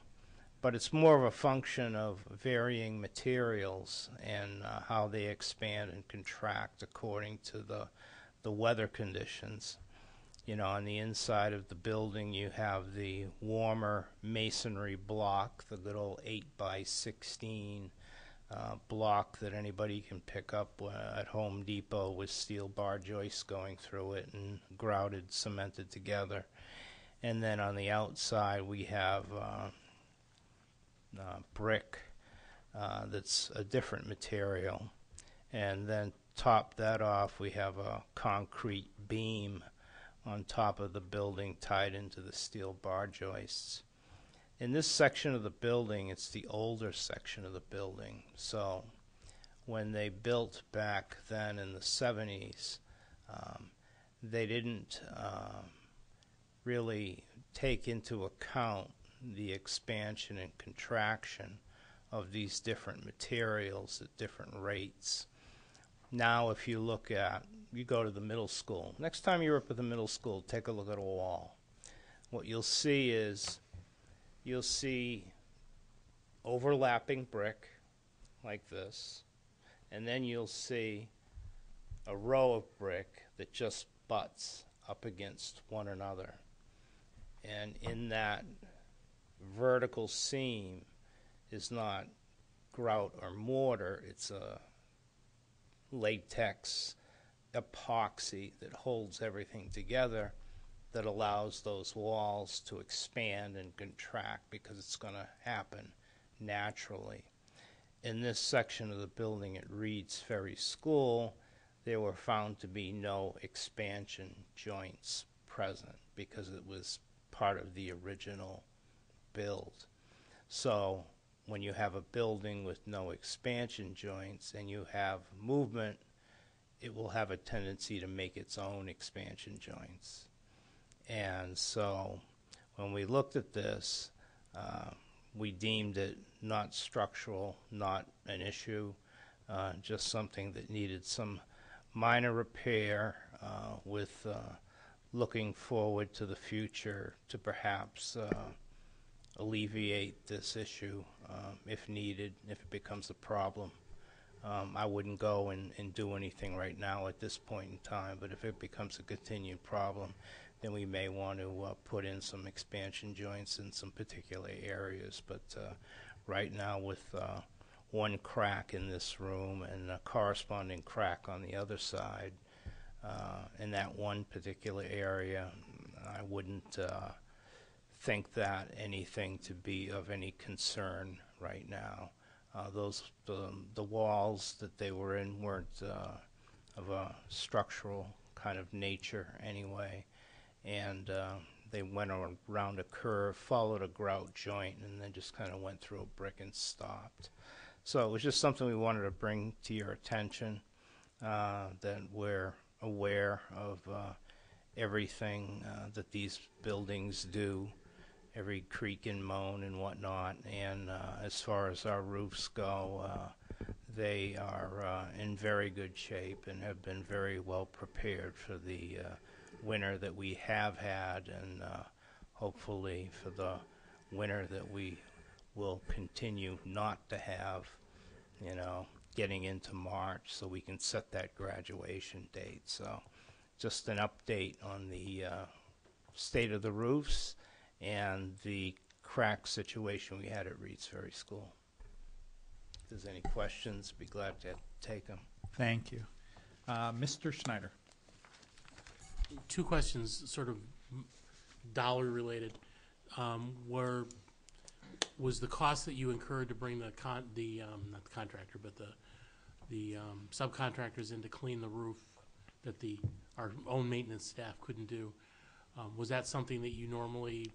I mean, was it excessive? Budget breaking kind of stuff. No, it was in the $5,000 to $6,000 range. So it's not. So it's something that you have funds to be able to handle through the normal. Yeah, that's correct. Yeah. And just a general we hear on the news about towns and municipalities having budget issues in terms of blowing their snow removal budget. Where do we stand as a district in terms of what we had budgeted for snow removal, where we're at? We have a firm fixed contract. Oh. So how much snow we get does not matter. So we don't have to worry about a snow removal budget. So it's good for us, it's good for the contractor. Some years there's not a lot of snow, they make some money. Some years there's a lot of snow and they lose money.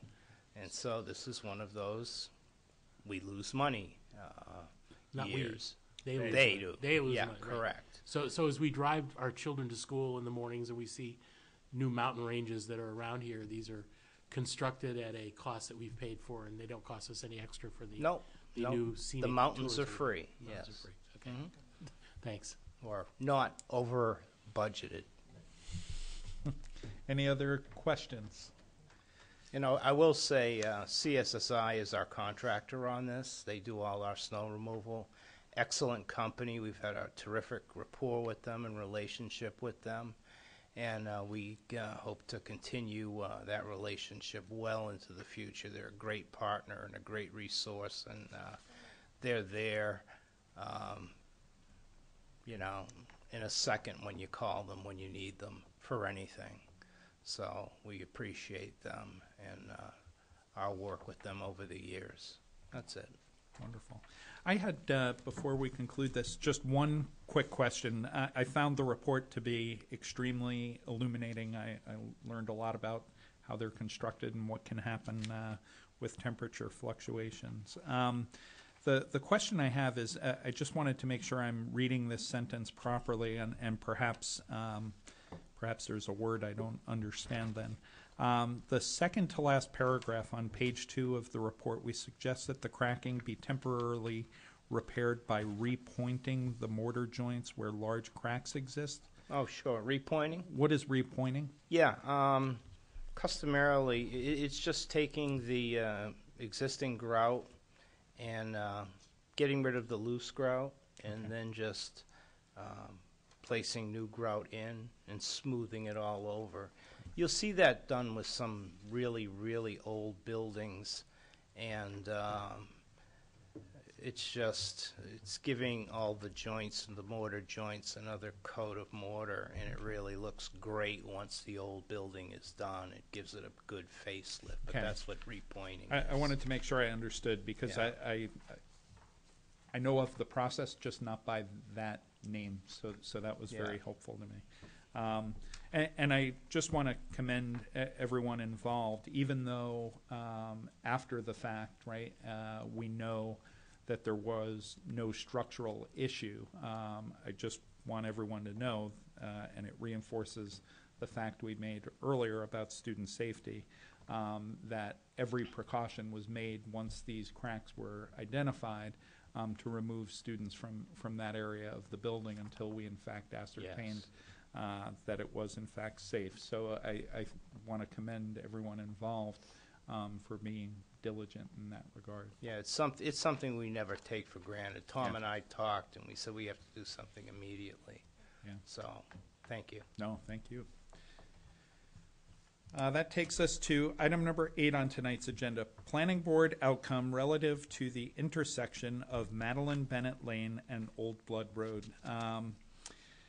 As folks will recall, on February 4th, the board crafted a message to the Planning Board stating our preference in order of the various designs for the planned intersection of the development at Old Blood Road and Madeline Bennett Lane. On February 17th, the Planning Board took up the item. Ken Clinton, representing Old Blood Properties as their engineer from Meridian Land Services, requested of the Planning Board direction from them, recognizing that the school board and the town DPW, police, fire were not in agreement. The Planning Board took up the item, and in your package you'll see a copy of the meeting minutes from that meeting.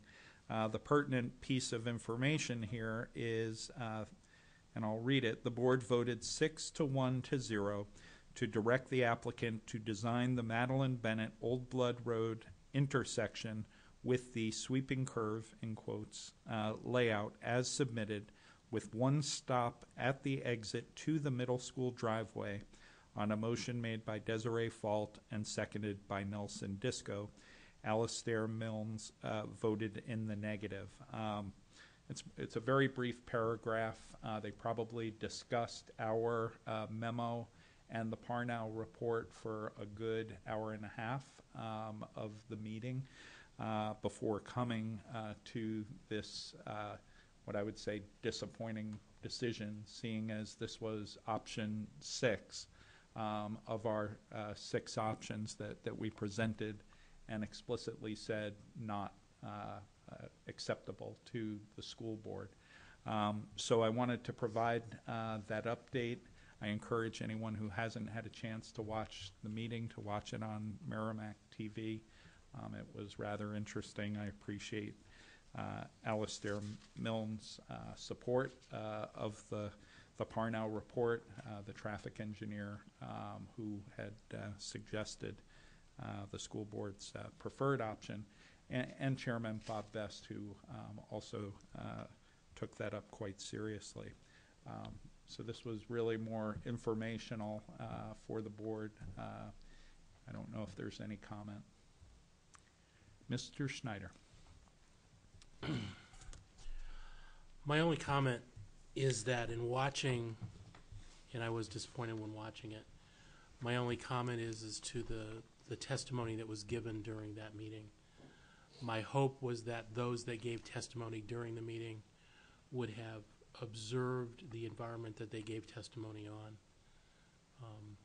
because I felt that the testimony was not given based off firsthand observation of the traffic patterns that occur in the morning, because most of us that are here are parents that have lived that traffic flow in the mornings and know firsthand what can occur. And some of the testimony was not accurate. So in many ways, I wished I, as a parent, would have attended that meeting to share reality. My mistake for not attending. So in some ways, it falls on my feet for not having been there. But I hope that the town does acknowledge that they are willing to, if things don't work the way that they hope, that they will address them. I hope that they live up to that, but that's my only thought. Thank you. There was a comment made. Originally, it was part of the motion, and additionally, it was mentioned separately, is that I think the planning board and DPW, for that matter, said that if, in fact, the traffic at that intersection becomes an issue, that the intersection can be changed. In other words, where the stop signs are placed and how the traffic flows, and that I take that as a message for us in order to be diligent in terms of monitoring as the development progresses, which could take time. But as it progresses and as that intersection goes live, as it were, that we monitor the issues and collect data. And if, in fact, we have any issues or concerns, we raise them early and often, as the expression goes, in that regard, because they did make that commitment. Mr. Snyder. I won't do it now, but I think as we get closer, when the intersection does get redone, I would think that I would anticipate that I might want to propose that as a board that we potentially put some sort of a monitoring camera or something to just have the ability to monitor the traffic flow through there, so that, it's one thing for somebody to monitor, but it's another to be able to have some evidence of what the flow would be and watch it. Sure. So it would be something we as a board need to invest in, but to sort of protect the interests and the safety, it would be good to have something like that. So as we get closer, I just like to put that sort of stake into the ground. So interesting. Yes, Ms. Gualiumi. I just have a couple of words to say. I guess I've moved from, a little more frustration to, I guess, the word is disappointing. We all acknowledge that this wasn't our decision to make, but I personally feel that in good faith we tried to collaborate, and I'm just not feeling like that really happened. I felt like the needle really never moved. We looked at the roundabout. We received some very valuable feedback and acknowledged that and agreed to a traffic study, which was disregarded. I also want to react a little bit because I watched that meeting closely twice. And it was on several occasions basically outlining that the school district, in their choices of selections, was operating on perception. And I don't find that to be true. I find that when you go about these decisions, you go about them very strategically, and I think we committed ourselves strategically to try to partner for the job that we have, which is to protect the safety of our students and our citizens. And again, I don't really feel like we had the collaboration that I was hoping for, unfortunately. I also kind of look at this as something not different than what a lot of us do maybe in our day jobs, which is we as a district are the subject matter experts on the operations of our district. And those operations are not a perception. They are what we experience and what we know, and we are as close as anybody to being the experts on that subject matter. Again, I feel that that was somewhat disregarded. I also feel like there were some inaccuracies similar to what Andy had stated, and one of them was around the parent pickup.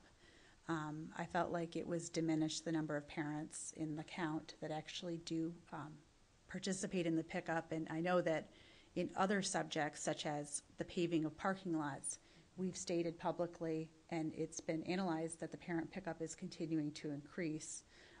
We had to look at that at the design of the parking lot for Reed's Ferry, if I remember correctly.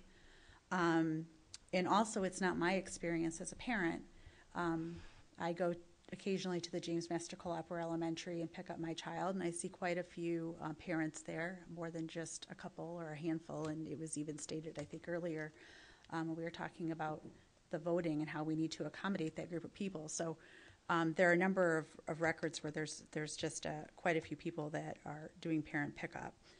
The other thing that bothered me in that meeting was how this middle school situation was compared, the traffic patterns, to the elementary schools, which they're about a third of the size. You're not dealing with as many buses, and particularly one of the elementary schools that came up quite a bit was Reed's Ferry and their stop sign, but their stop sign is way at the end of it's a road. It seems like a driveway. It's not right at the mouth of the school, which leads me to really, all along, I think this has been a really important issue for me, because I think it really impacts a couple of concerns that I have in global categories around safety and operations of our district. And I'm just going to list really carefully what they are, and I would encourage us to consider just writing a letter documenting the safety concerns that we have, because I do feel that I don't really feel it's kicking a dead horse at this point, but I do feel that it is our responsibility to state out what our concerns are from a safety perspective. And the safety issues that I see after doing a lot of research on this, being part of the school board, listening to the testimony, are primarily in a couple of different areas. The first one is the changing of the traffic flow patterns. Basically, you have people in this community that have expected to go down that road, and in my own experiences, I'm not a traffic engineer, but when you start to change things, then I think you're opening up risk for accidents and problems. And I see that even at the light at Bedford Road, where at one point they added a light. I heard there were tons of accidents when that first happened, and even till this day, occasionally it's becoming lesser and lesser where I see people blow that light by accident, and I would hate to see someone just blow a stop sign because of the years and years that they've driven down that road. Secondly, I also think it was mentioned in the planning board meeting, and again, if you haven't seen that meeting, to go look at it, and for anyone at home to go take a look at that meeting, is a very good point, and something that I thought of myself, which is a lack of visibility with the sweeping curve. You basically have people from Old Blood Road coming into a sweeping curve, and they can either exit down Madeline Bennett or go into the school. And I'm a big user of my blinker, but I honestly couldn't tell you, is it a traffic law that if you have the right of way, do you have to use your blinker? Or is it just the reality that some people wouldn't use their blinker, and you don't really have until the last minute the idea of what that driver's going to do? Thirdly, this is something, again, and maybe it is my perception, this particular part is the backlog of the bus and the parent traffic. What concerns me about that is, again, based on my experience of Reed's Ferry, sometimes when you have buses and you have basically a backlog right at that busy time of day, and you have pedestrians and you have children kind of walking in between traffic, and I'm not just sure how that would play in, but if there is a backlog, and I do believe there will be more than a 5-minute backlog from these changing of the traffic patterns. And then lastly, the other thing that I'm concerned about is, because this is a main road and it is another road and another access to the middle school, we will have parents and potentially even buses from certain areas of town that may need to access the middle school through Old Blood Road. Having said that, with the sweeping curve, I'm not, and maybe I'm assuming this is probably already thought of, but you're basically having very large vehicles, such as a bus, having to navigate kind of a really sharp angle, and I'm not sure that it, is it prevent that bus from going into oncoming traffic? I didn't hear that discussed at all, so that was something that I came up with. Can a bus navigate that? It seems like there's been an assumption that buses aren't going to change, but the road and the traffic patterns will, and whether that's a true assumption or not, that's my impression. Lastly, the other thing I just, again, can't get my mind around is really the stop sign with, the stop sign with the T. The risk that I heard our town engineer speak of was around the concern that the speed is too great. There were a couple of cars, maybe two, that went to a more of an extreme speed level, and a couple of others that went. And as far as I've known, that road has always been very safe. So the thought was that the sweeping curve would slow down traffic, but I just see it's a way of shifting the speed going from one area to the other. And the speed's a different thing. I mean, there's other controls, speed bumps, there's things like that can keep the speed from becoming excessive. So I really didn't see what the drawback was. That was the other part that I got out of listening carefully to that meeting, is I didn't really hear a true drawback to the solution as presented in the traffic study. So again, maybe I'm kicking a dead horse, but I did want to state at least my in-depth feedback from having listened very carefully to that meeting, and make sure that you were all aware of how I felt. And then finally, just to reiterate, I would suggest that we do document any concerns we have that we agree on. And again, this is not our decision, but at least to send a note that documents those to those that have made these decisions. Thank you. Thank you. Very well said, and at least for me, summarizes, I think, my concerns and issues with what transpired. Any other comment from the board? Okay. Seeing none, we'll move on. Other correspondence. Is there any correspondence to come before the board? I had an email actually today from a parent who lives out of state, looking to understand when the board will set graduation date or be informed of graduation date. I let that parent know the date, and they said thank you. So they're all set. Any other correspondence? Ms. Gualiumi. I received parent feedback on a couple of items. Actually, I received it before our last meeting, but I didn't mention it at our last board meeting, so I wanted to bring it up today. Two things. One was regarding a concern over the competency-based grades, and a little bit how that was figured and how it came out for one particular parent. And then the other one was about Challenge Day, the fact that it is for seniors that are just departing, which brought about a question for me, is I didn't know if that meant that Challenge Day shifted just to our senior group, or if this is something that just happens to be this year in addition to the Challenge Day that we typically do across the student body. But those were two items, of course. I think Ms. Crowley would like to say something. I can speak on the Challenge Day subject. This year they decided that Challenge Day would not be offered at its usual time to all grades, but it would just be offered to the senior class, and it wouldn't be focused on the emotional aspect of going through high school, but more of a celebration of the successes that high school students experience throughout. So it's offered for all seniors, and it's going to be next week, and they're allowed to bring a member of the community that has influenced them in some way to partake in this day as well. But seniors won't be missing any school because teachers have planned that all seniors will be at that day.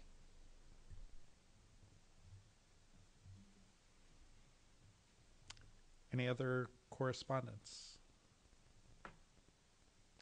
Comments? Any comments from the board? Mr. Powell.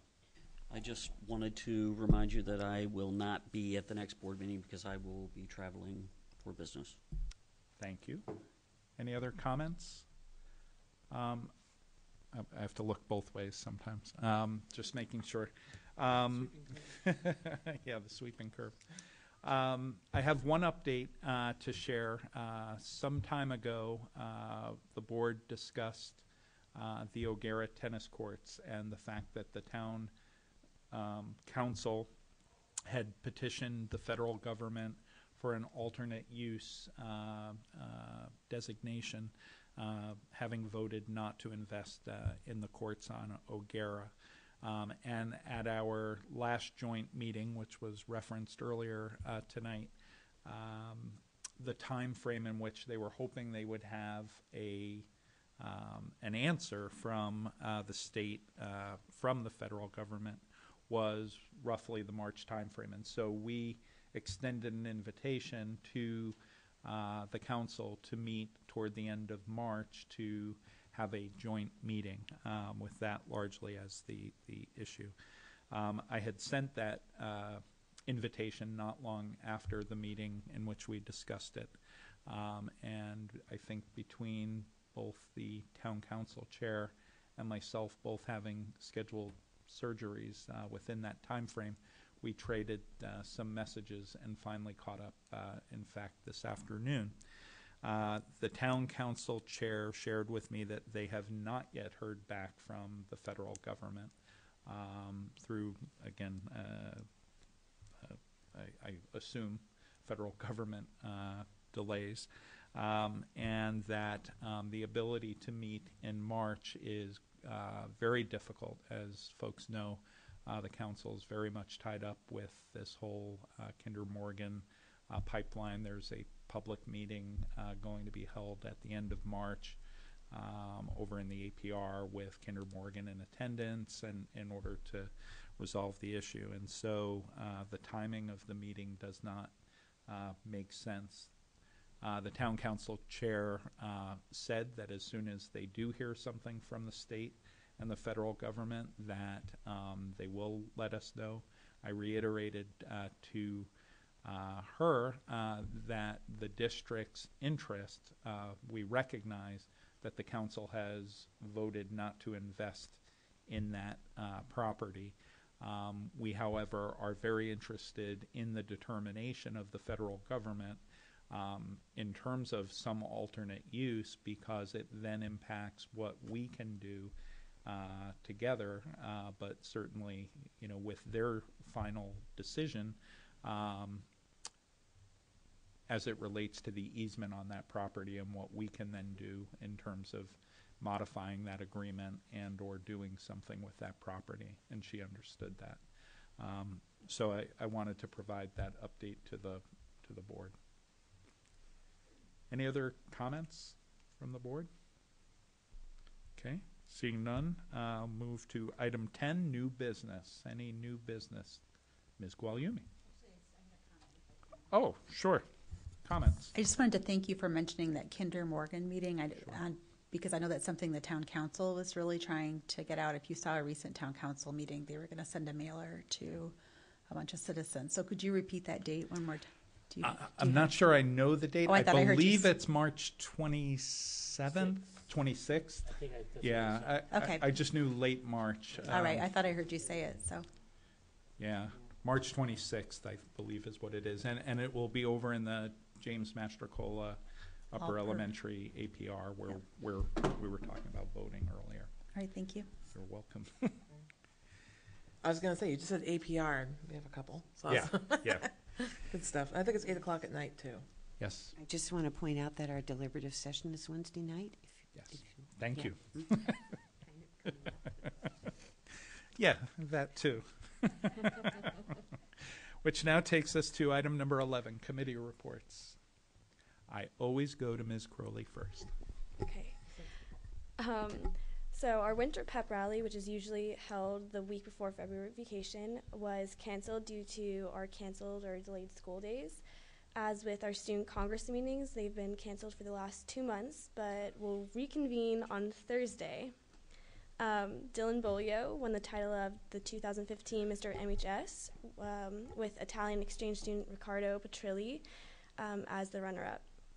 And Mr. MHS was put on by Students Against Destructive Decisions to raise money for their anti-drunk driving seminar, which will be held in the spring. 6 students, led by chapter and state president Alex Dano, will be competing at Nationals, DECA Nationals, after competing in various business categories at States in Concord 2 weeks ago. Our math team will be competing at States, which is being held at Plymouth State on March 11th.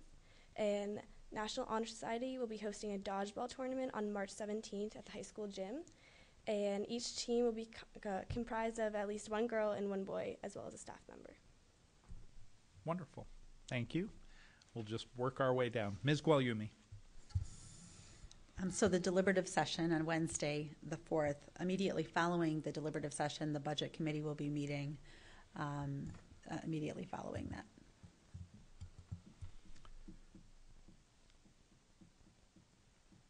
I see no hands until Vice Chair Barnes. Okay, Mr. Powell.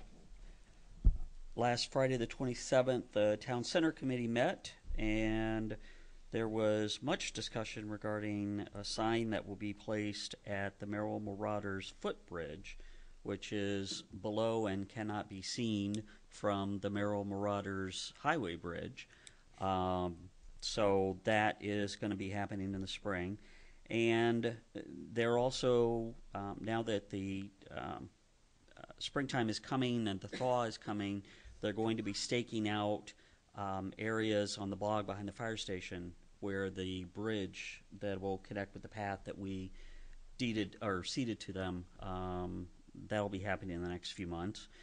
And the National Park Service has money available for art-related projects and or groups, and I had directed them over to the high school to get in contact with the art Honor Society. Thank you. I was drawing a blank on that. To see if there's anything that they can work out and possibly take advantage of that. Thank you. And Vice Chair Barnes. So stealing my Parks thunder, Parks and Rec met on the 18th, and actually Art in the Park was one of the discussion points, and the Art Honor Society came up, surprise, surprise, as well as school art programs, because I know that we have art shows every spring as well. At the elementary levels, and upper elementary I know so far. Middle school, I'll get back to you when I have my first spring at the middle school, which is this year. So obviously that's something that they're talking about. You know, they wanted to do something large, and they're talking 2016, and I'm thinking it's such a grassroots effort we have, and also the Merrimack Public Library, because it could be a great summer event. And the library has the reading program, connecting art into reading, connecting into the summer music program, so there was a lot of potential tie-ins, but Watson Park would obviously be the featured location based on its parking, its lighting, and everything else. The skate park attendant was cut in this year's operating budget by the town council. This is very effective. This is going to affect and impact us. They're going to take the money that the attendant would be paid, they're going to put it into just general maintenance funds. And they will look to invest in some cameras that they will put at the park to take pictures of what's happening at the park that's not being attended to. So when they said that they were doing the camera idea, the response I had was, well, where's the footage going? And they were like, well, the police station. I said, well, how is it getting there? And they said, oh, it's a web-based thing. I said, well, then why wouldn't you also consider the school district to get access to that? So it's our property, and if things are happening on literally our property, we should probably know about it, especially during school time. The other thought, which I hope I expressed my concerns a lot, if I could shoot it down unilaterally, I would have, but they wanted to keep it open daily from dawn till dusk like every other park, and I just said absolutely not. You know, I said that the school district has interest with student safety. You take a 19-year-old or an 18-year-old out of school, and you mix them with kids that are in school, and you tell me the difference. And so I don't think that we want to encourage a lot of unattended, at-large public people being brought to our school district during school hours, unless school is not in session. So I spoke on behalf of the board based on our safety mantra. I think I was on spot on. So hopefully I made a point.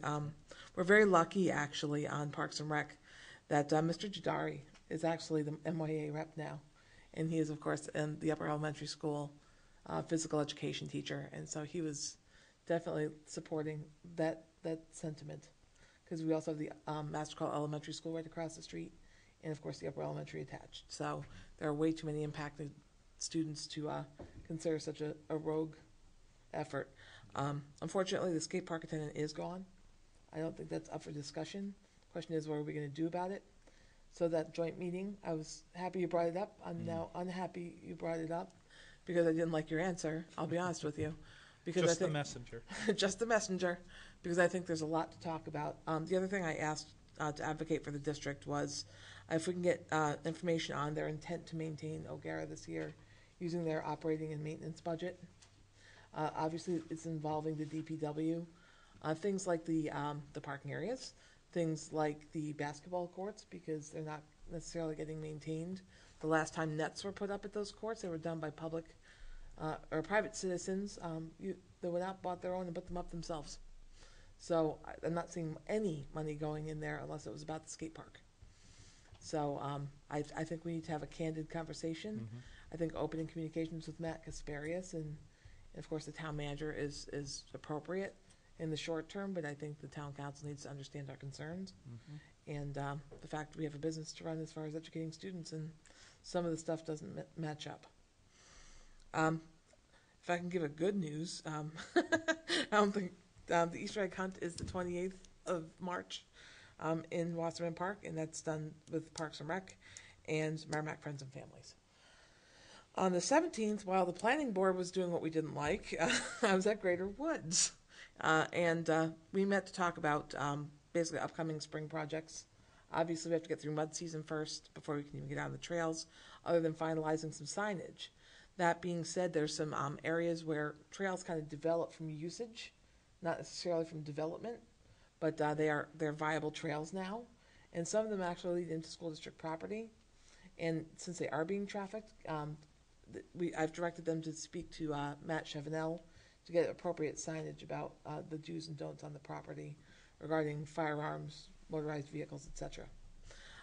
That being said, those rules aren't necessarily being followed on school district property.